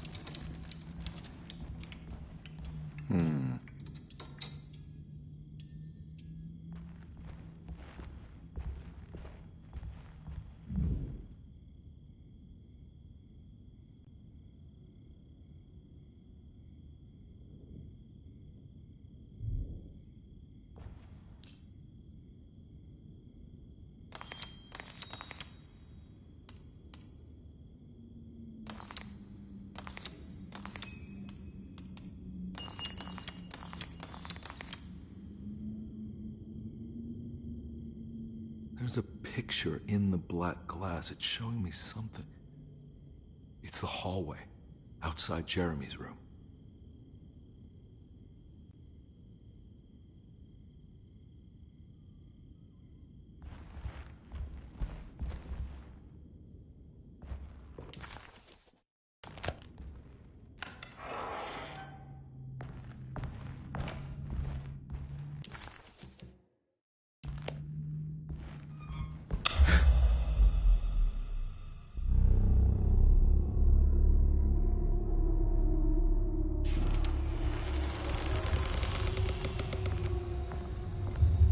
As his pride faded, Detective Conby was left with a feeling of unease. He had successfully managed to enter a whole new world. How could this be? And why did he accept this so readily? One thing was clear. There were no answers to be found by standing around questioning reality. Knowing only what he read in the commonplace book, Conby headed off to look for Jeremy in the hateful mound.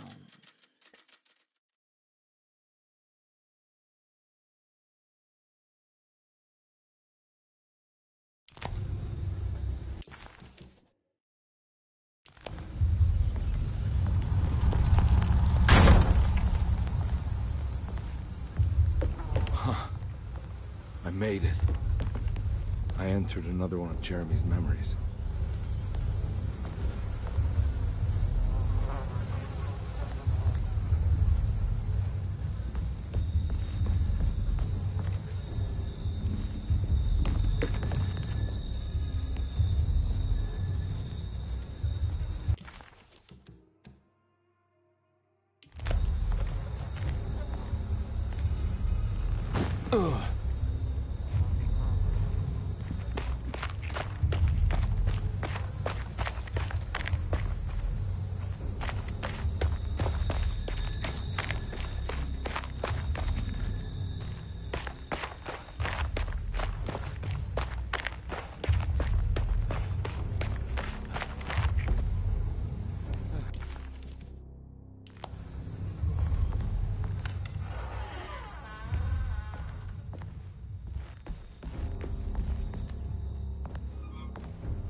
May 1923, Monday.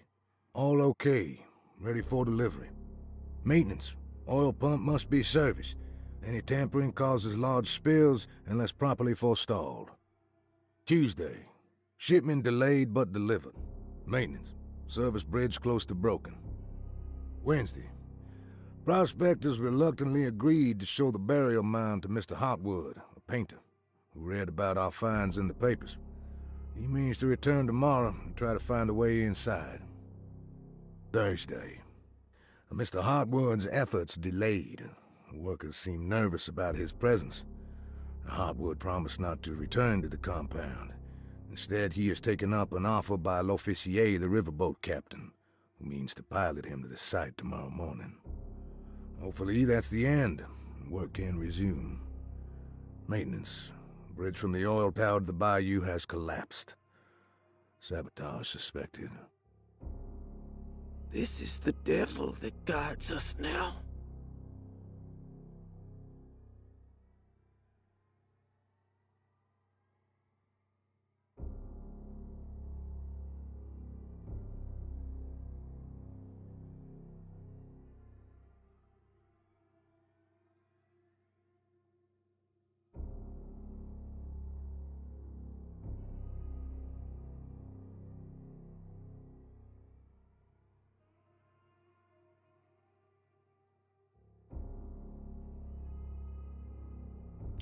Huh.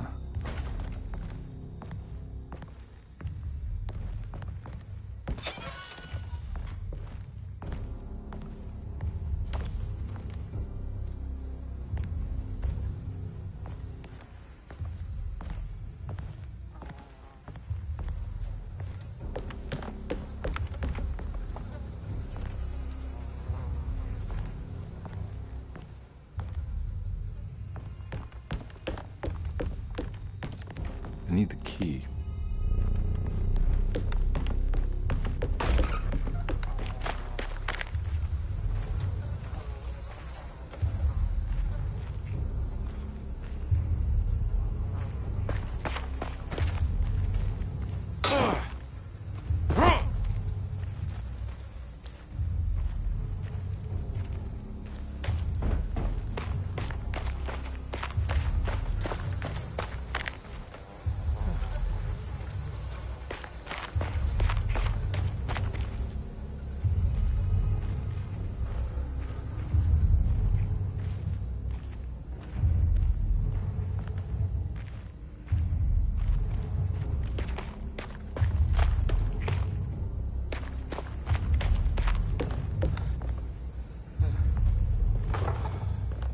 Locked.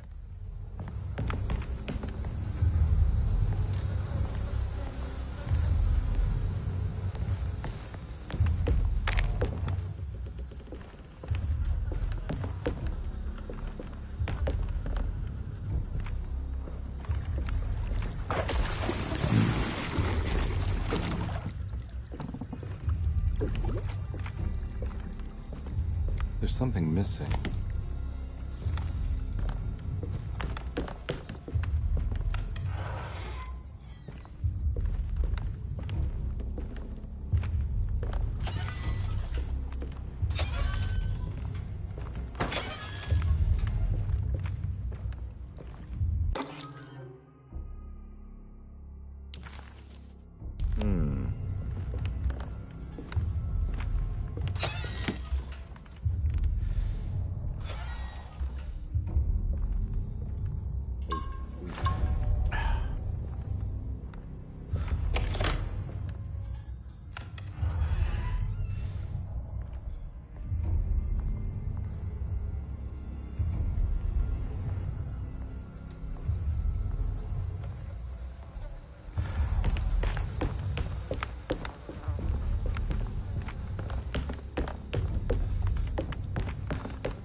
Got it.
Pretty weak. I just need something to break it.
a way to get to the other side.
Now what?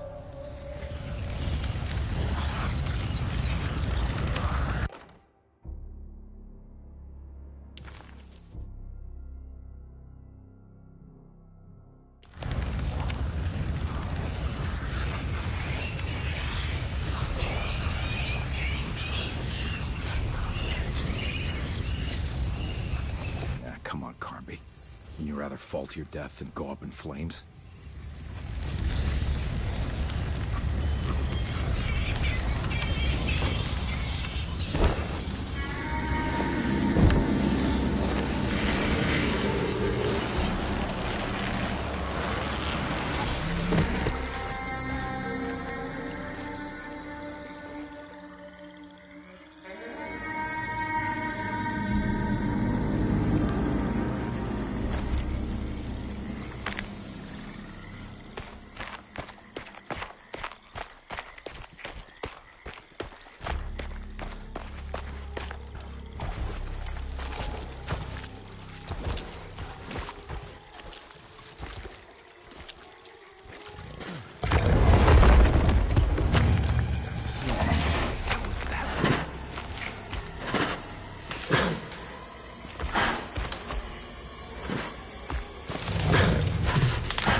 The hateful mound Jeremy talked about in his book.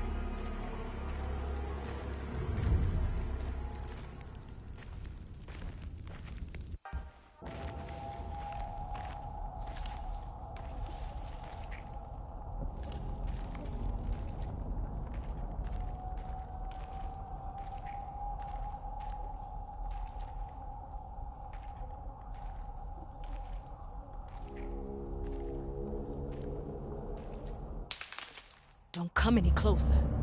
I'm armed. get that thing out of my face. Who are you? What are you doing here?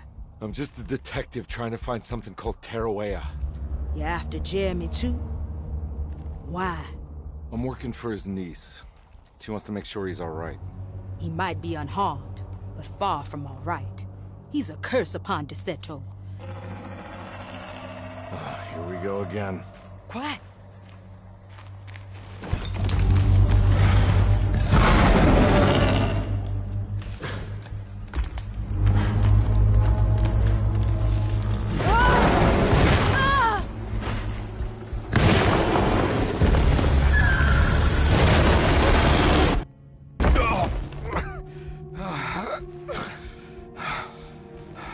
Oh, Christ in heaven.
Reflections on the Power of the Verb in Certain Texts by Juan Luis Jorge.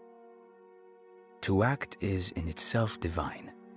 Even the slightest movement of our hand is evidence of our soul in motion. Yet our free will is so easily overwhelmed by the dullness of everyday life. Our actions become rote and rigid, in spite of luxury and comfort. True divinity is found in the choice of leaving the stage where we all perform. People who discover this freedom unexpectedly will be struck by the terror of this revelation and become paralyzed, or worse, turn to suicide.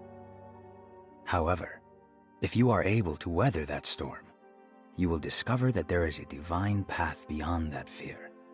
There is a chance to dismount your destiny and make something new. Something that hasn't been planned for or predestined.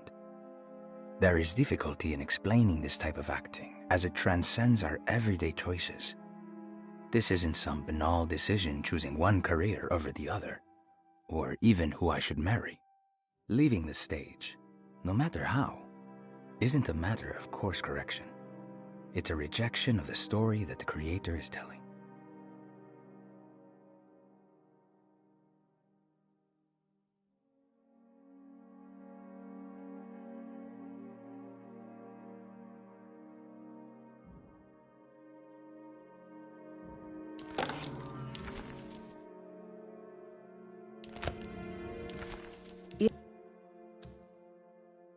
It was a bust.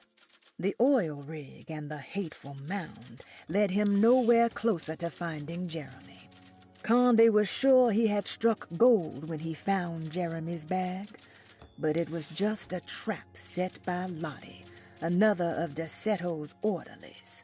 Things got out of hand real quick, but somehow Conde managed to find his way back to DeSeto none the wiser.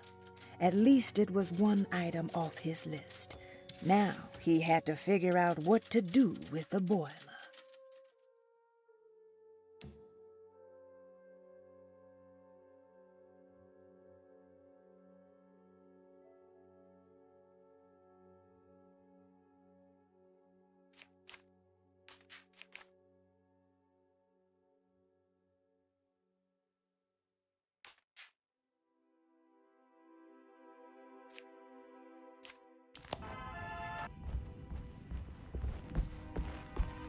it's wedged shut. It worked.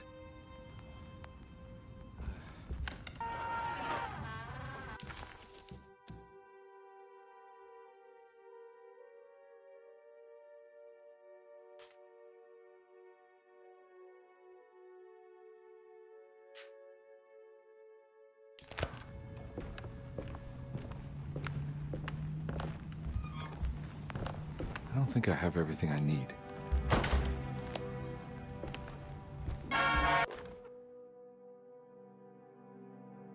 The Barlow lens. Instructions.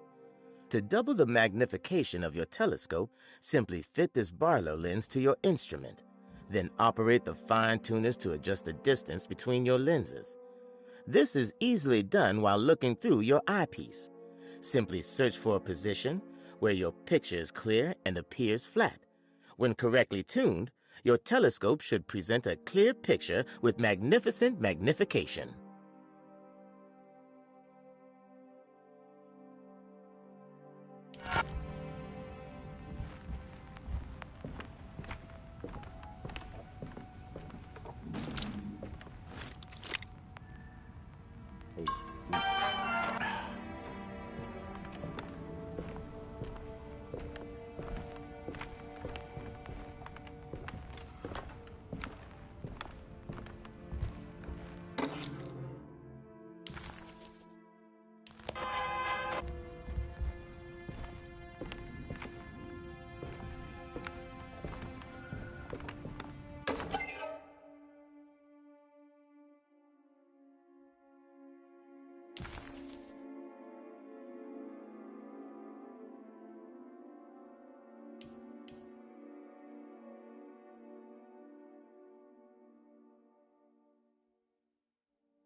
The lone and the lost walk a land of fear. When there is nothing you recognize, or no one to trust, you prepare for the worst. Something is coming, and you best be ready. Take the gun in the parlor. Give them hell. What's this?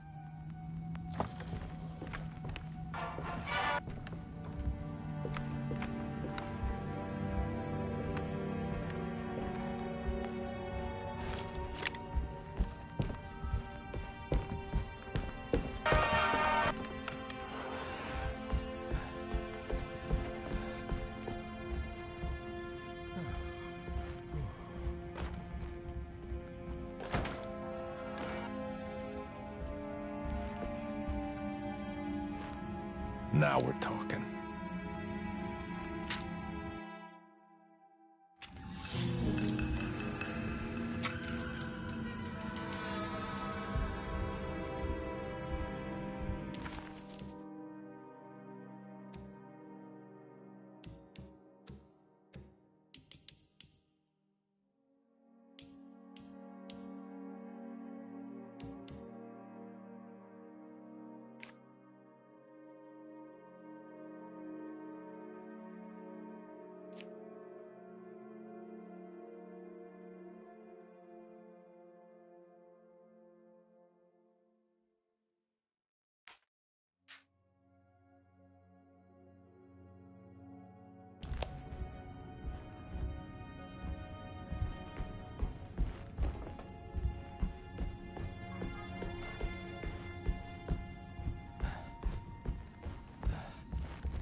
Oh.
Huh.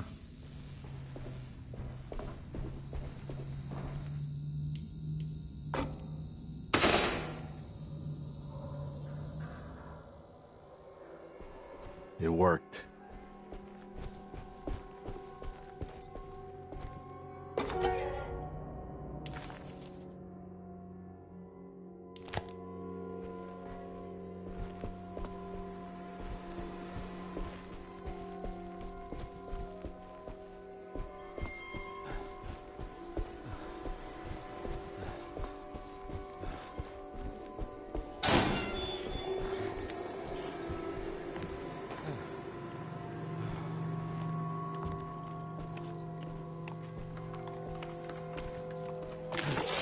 Yeah.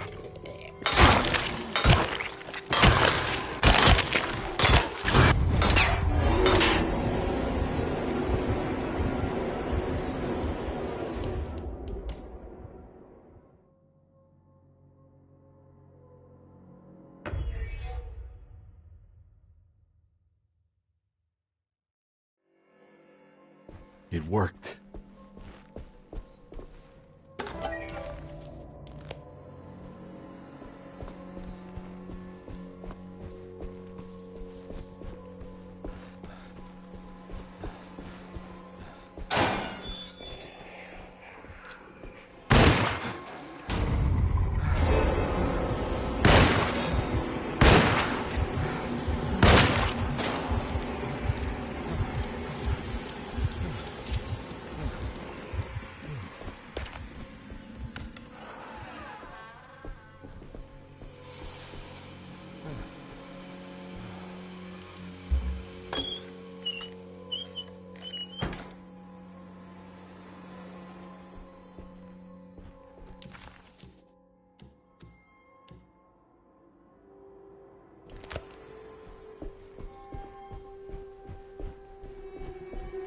Jeremy?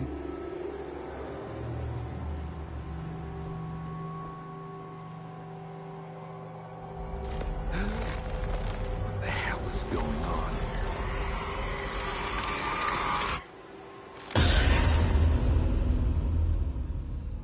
Where's the body? Conby didn't know what to make of the grotesque vision of the dead clerk. Was he dead, or was it all fiction?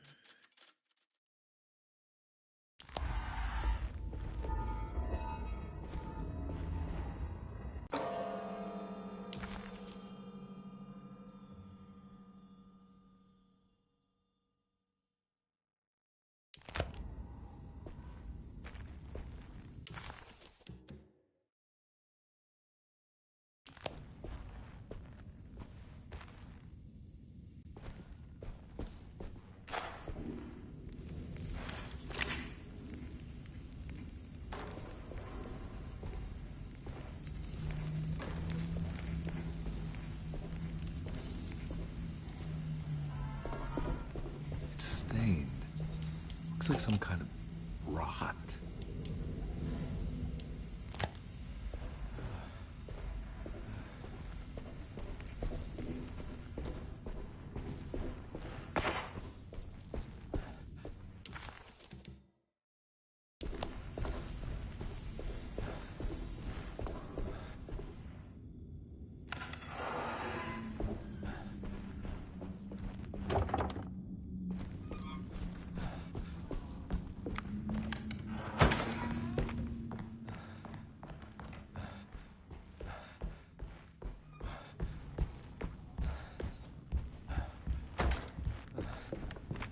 It's wedged shut.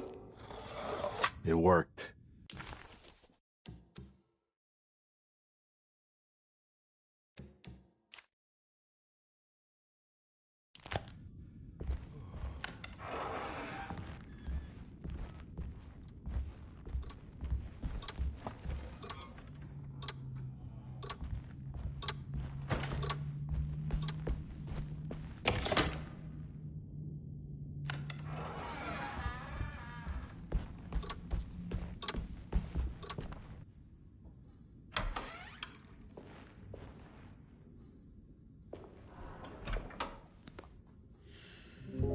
Detective Conby, how good of you to come. Let me pour you a drink. What happened here? This place looks like it was hit by a bomb. Welcome to the madhouse, Detective. Thanks.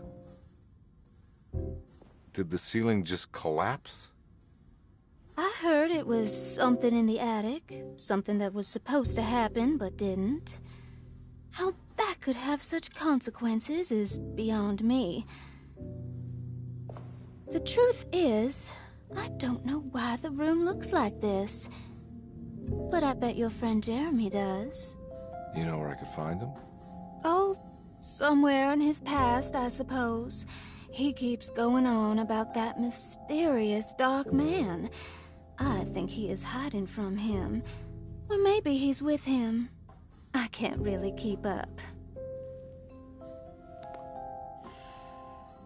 I don't worry much. Take a look around this room. You may think it looks spectacularly devastated, but I just think it's finally found its stride.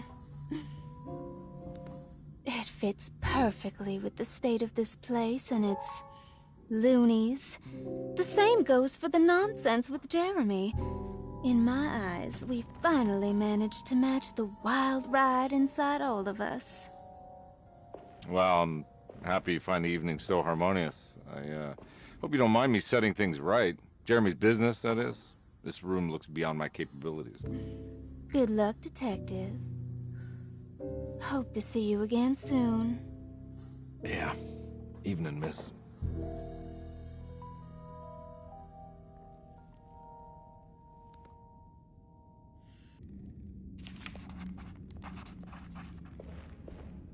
Can I get some more of that whiskey? Go ahead, Detective. I don't think I can stomach any more anyway.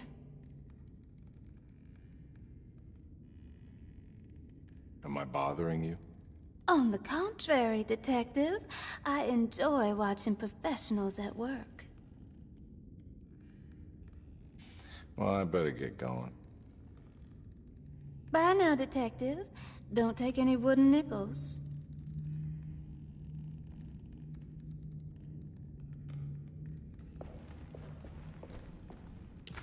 Ruth seemed like a handful. Her talk about Jeremy and the Dark Man made it sound like she might know something of importance. But ultimately, it felt like a dead end.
There's something missing.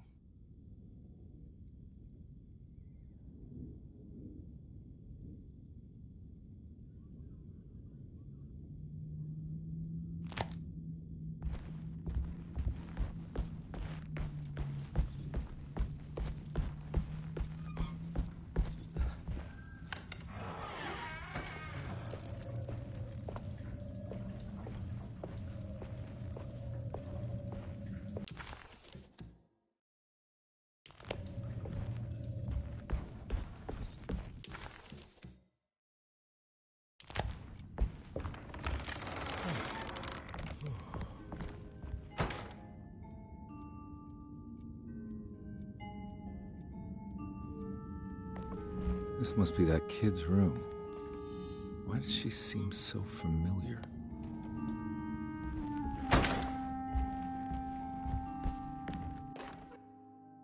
Don't you worry, Grace. Go play your game, bleat and bellow with the others. I won't be jealous. There will be more masquerades. However, I would love it if you would finish my mask for the feast. With love, Ruth.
What you got there? You drawing something? Nothing special. I'm just bored. Do I know you from somewhere? I remember you, Mr. Conby. From where? Don't touch that. Cassandra wouldn't like it. She wouldn't like it at all. Do you know where she is? I'd rather not talk about it. It makes me upset. Besides, she'll be back after the Feast of St. John. You think? Yup. It's all on the page, Mr. Conby. And many of them that sleep in the dust of the earth shall awake, some to everlasting life, and some to shame and everlasting contempt. All right. I'm gonna go now, if that's okay. I don't like to stay too long in the same place. Mr. McCoffey might find me. Hey. Is he mean to you? Not everyone needs to be saved, Mr. Conby. You should know that by now.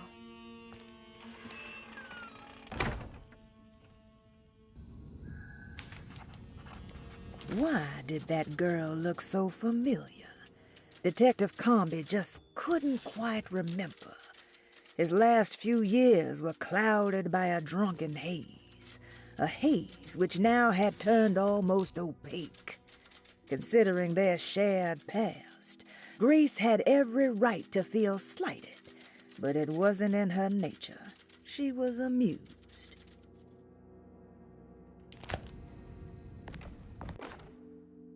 Miss Beauregard, I picked up your medicine at the post office today.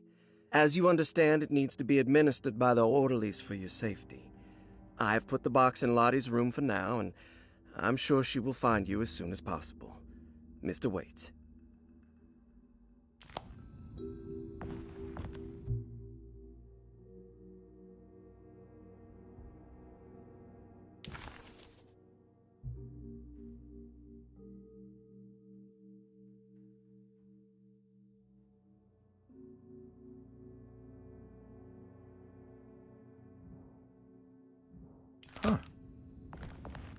So this is where Cassandra Beauregard ended up. For some reason, I thought she died years ago.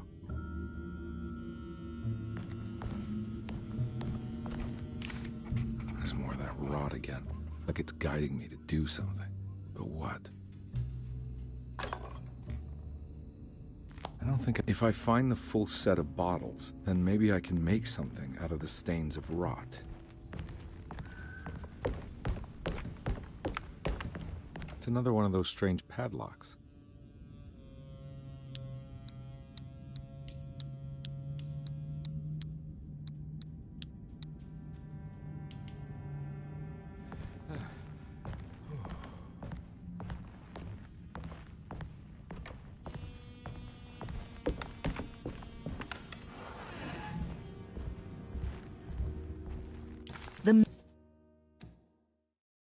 The medicine bottles had stains of rot on the labels, suggesting some greater shape.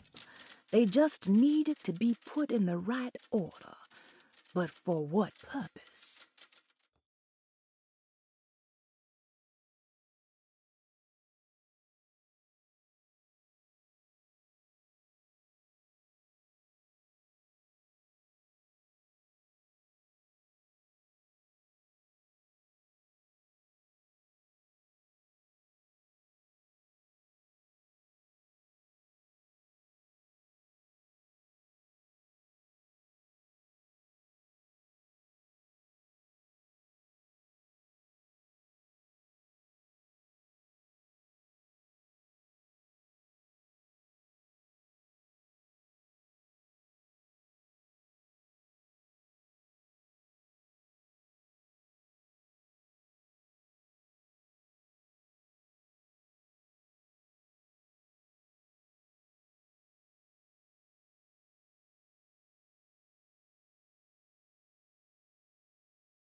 I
need the key.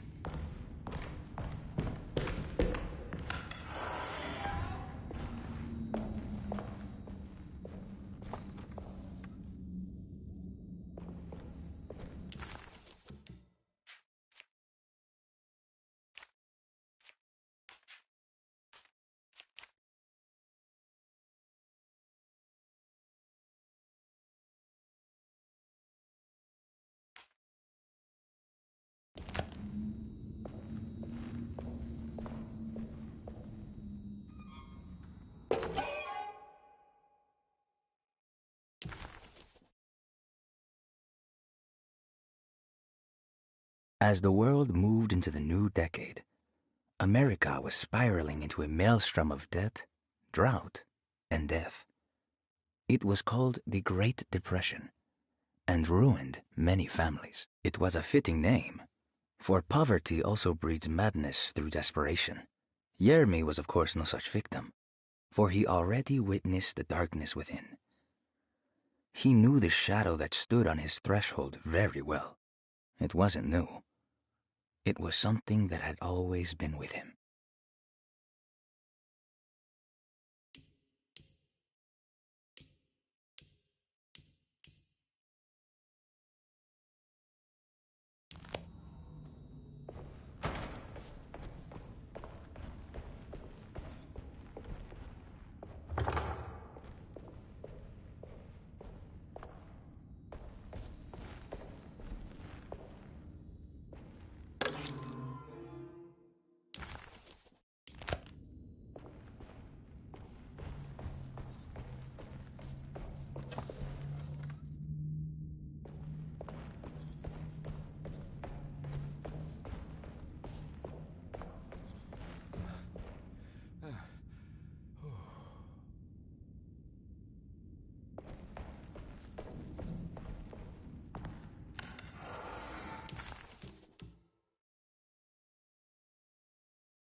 Ugh. There's more of that aggressive rot.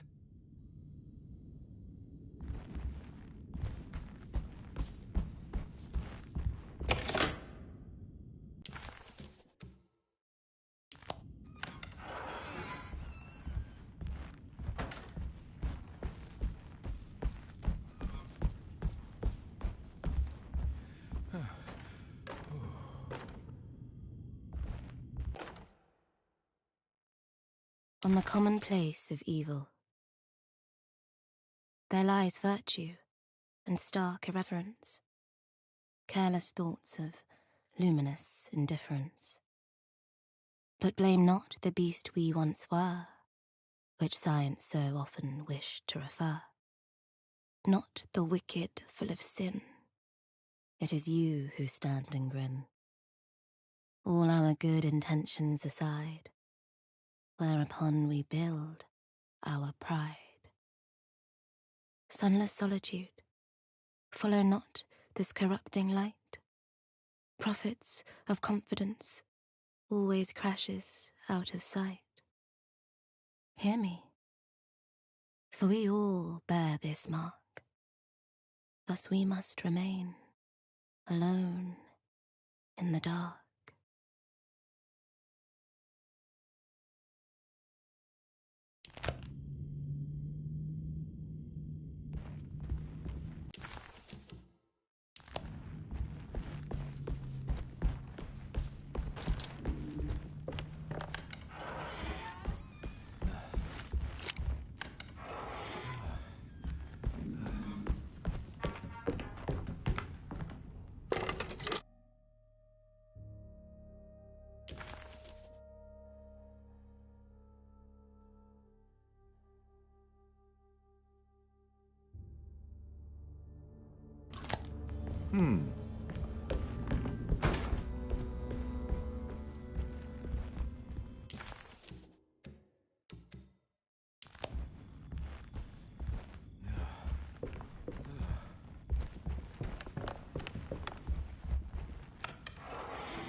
The rot made the shape of a snake.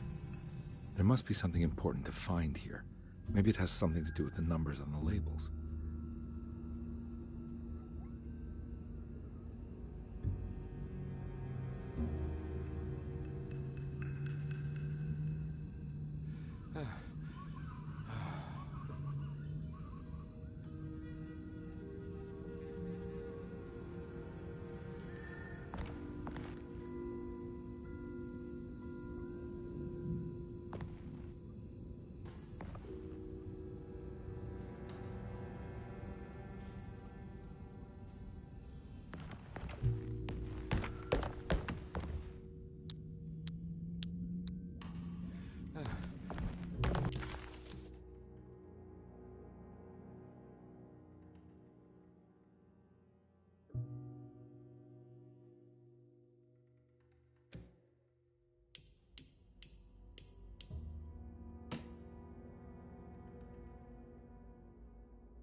It's another piece of broken plate.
glass is showing another room.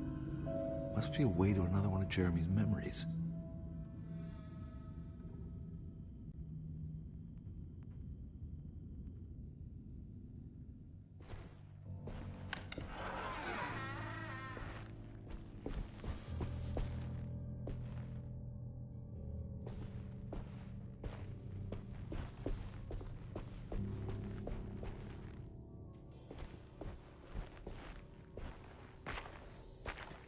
I knew it. I knew it would work. You're getting good at this, Carnby. Maybe a little too good at this.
The odious stench of a flooded cemetery caught him off guard.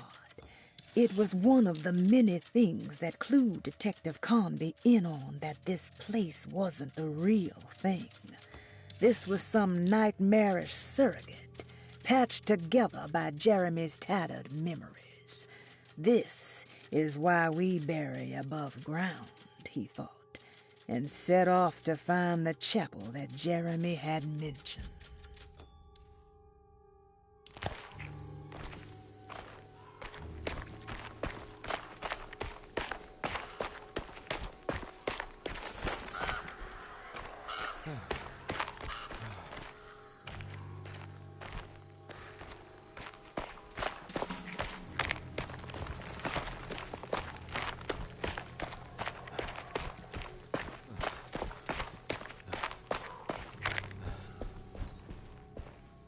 Hartwood's family crypt.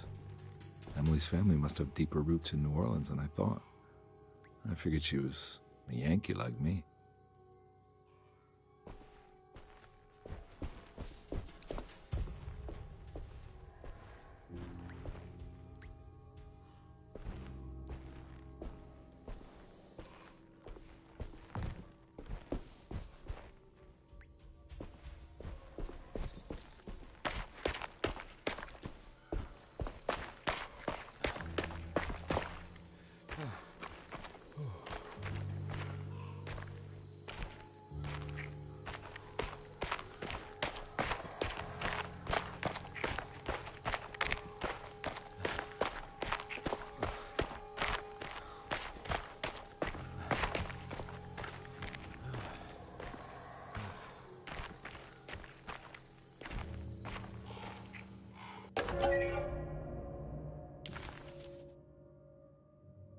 What's this?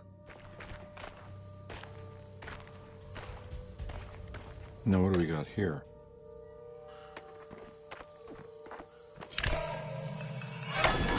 Got it.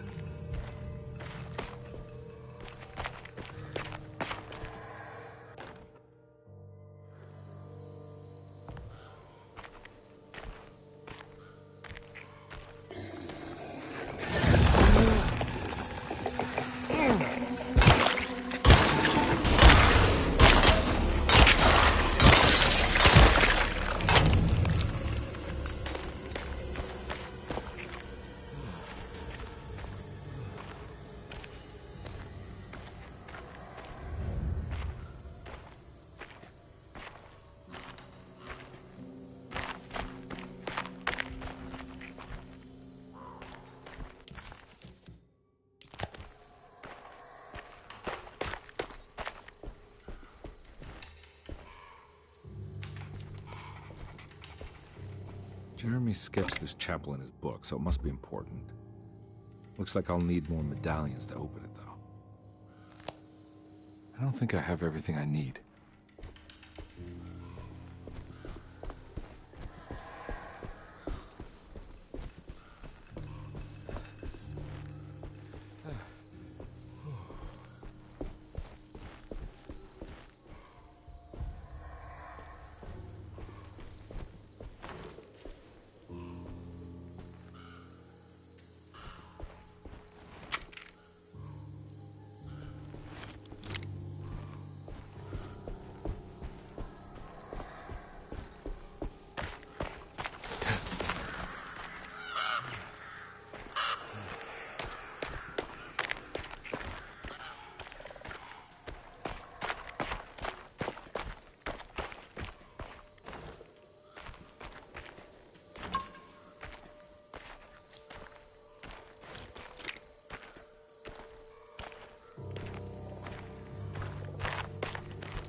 It was the chapel Jeremy had mentioned in his book. With a bit of luck, soon Comby would be able to catch up with the old man. He just needed to find a way inside the chapel.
That can't be right.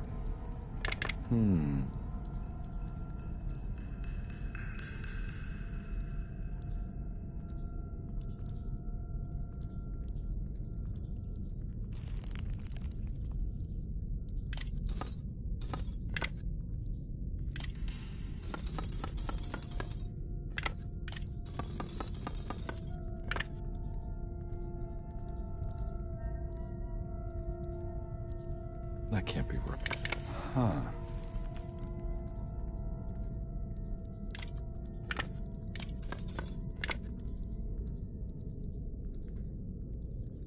That can't...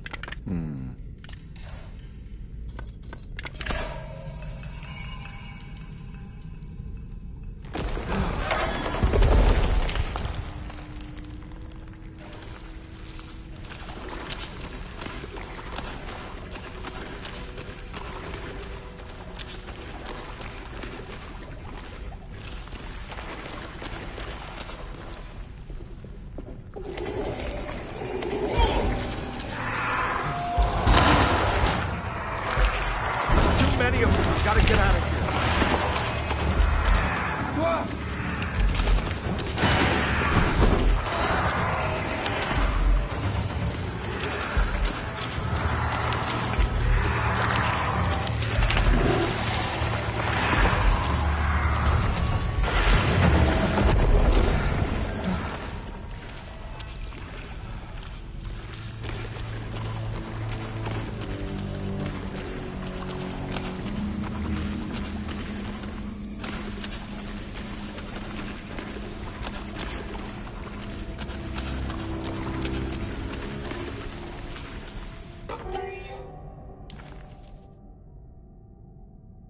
Now what do we got here?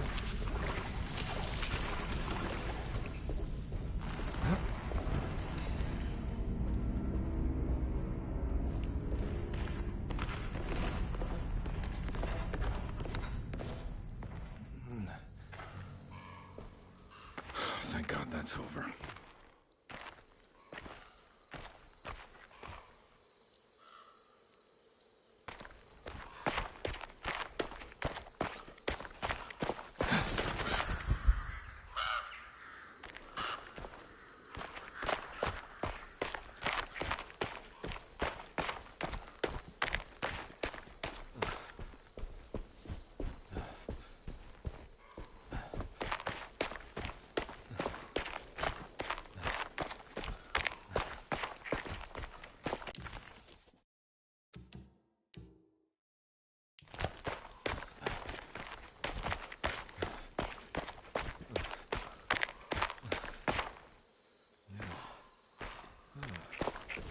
This doesn't look good.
Please don't touch her.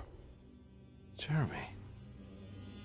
What are you doing here? Everyone's looking for you. I know, it's all a big mess. No one understands. I'm just trying to keep evil at bay. Just for a little while longer. you've got to come back with me. Your niece is waiting at Derceto. Emily? Why would you... My letter. I keep making it worse. What is going on, Jeremy? How is any of this happening? I made a terrible promise with some... The Dark Man. Who is he? No, don't say his name. He can hear us. He's always listening.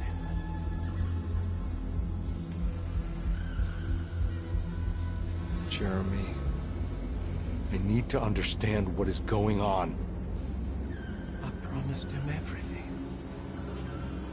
When the sun rises, I will be chained in his sunken desert temple for an eternity.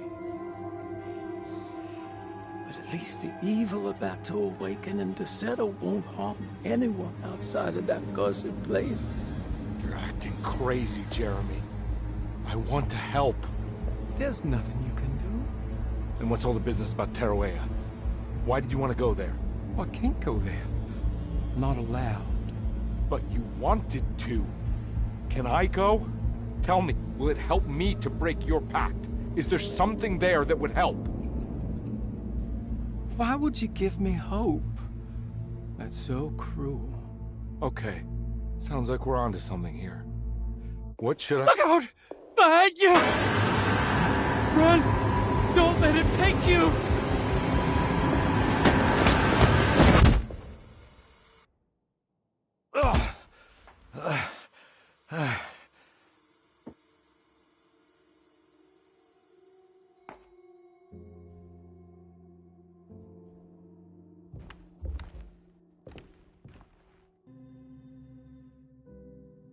I've seen so many strange occurrences lately. Memories explode into existence and then burn out like tired glass bulb filaments. Dreamscapes crash down from the stars and sink into the sea. Doors that lead to nowhere and absolutely everywhere at once. With all this reverie, I want to think there's a chance that you found a way to remain alive in some way I cannot fathom. Just like I've learned to navigate with my talisman.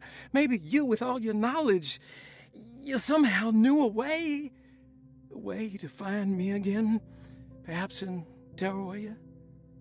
All my love, Jeremy.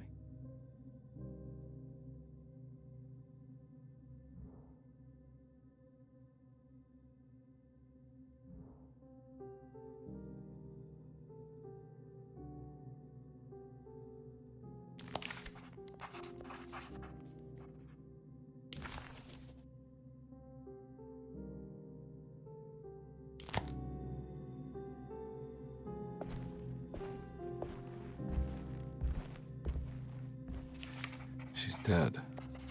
No matter how she died, she looks peaceful now.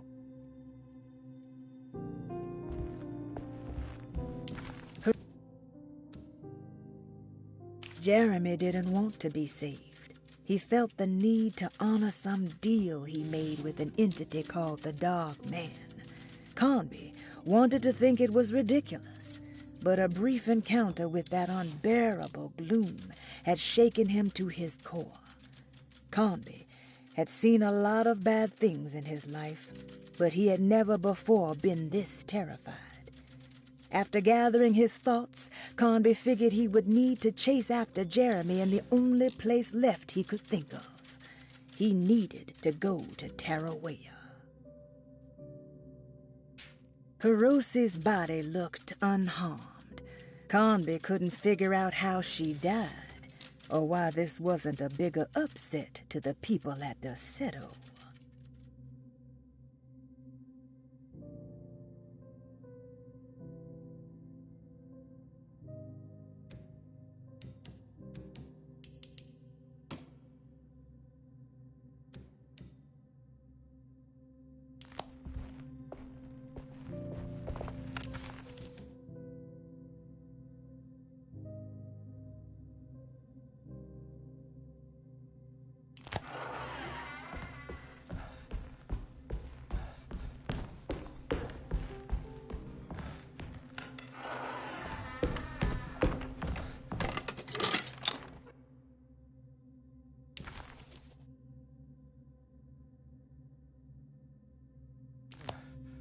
telescope lens.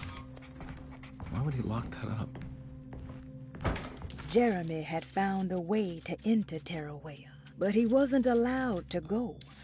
He knew deep down that it was impossible for him to cross that threshold. Instead, he hoped that Perosi would go in his place and burn his library to the ground so he could start again. But she never got the chance. Perosi had her own problems, her own demons, and she died suddenly one day without warning. Holding the telescope lens in his hands, Detective Convery suspected what it was. At least a part of the key to that paradise Jeremy so desperately wanted to see. Curious what he would find, he felt eager to put the lens to use.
Whoa.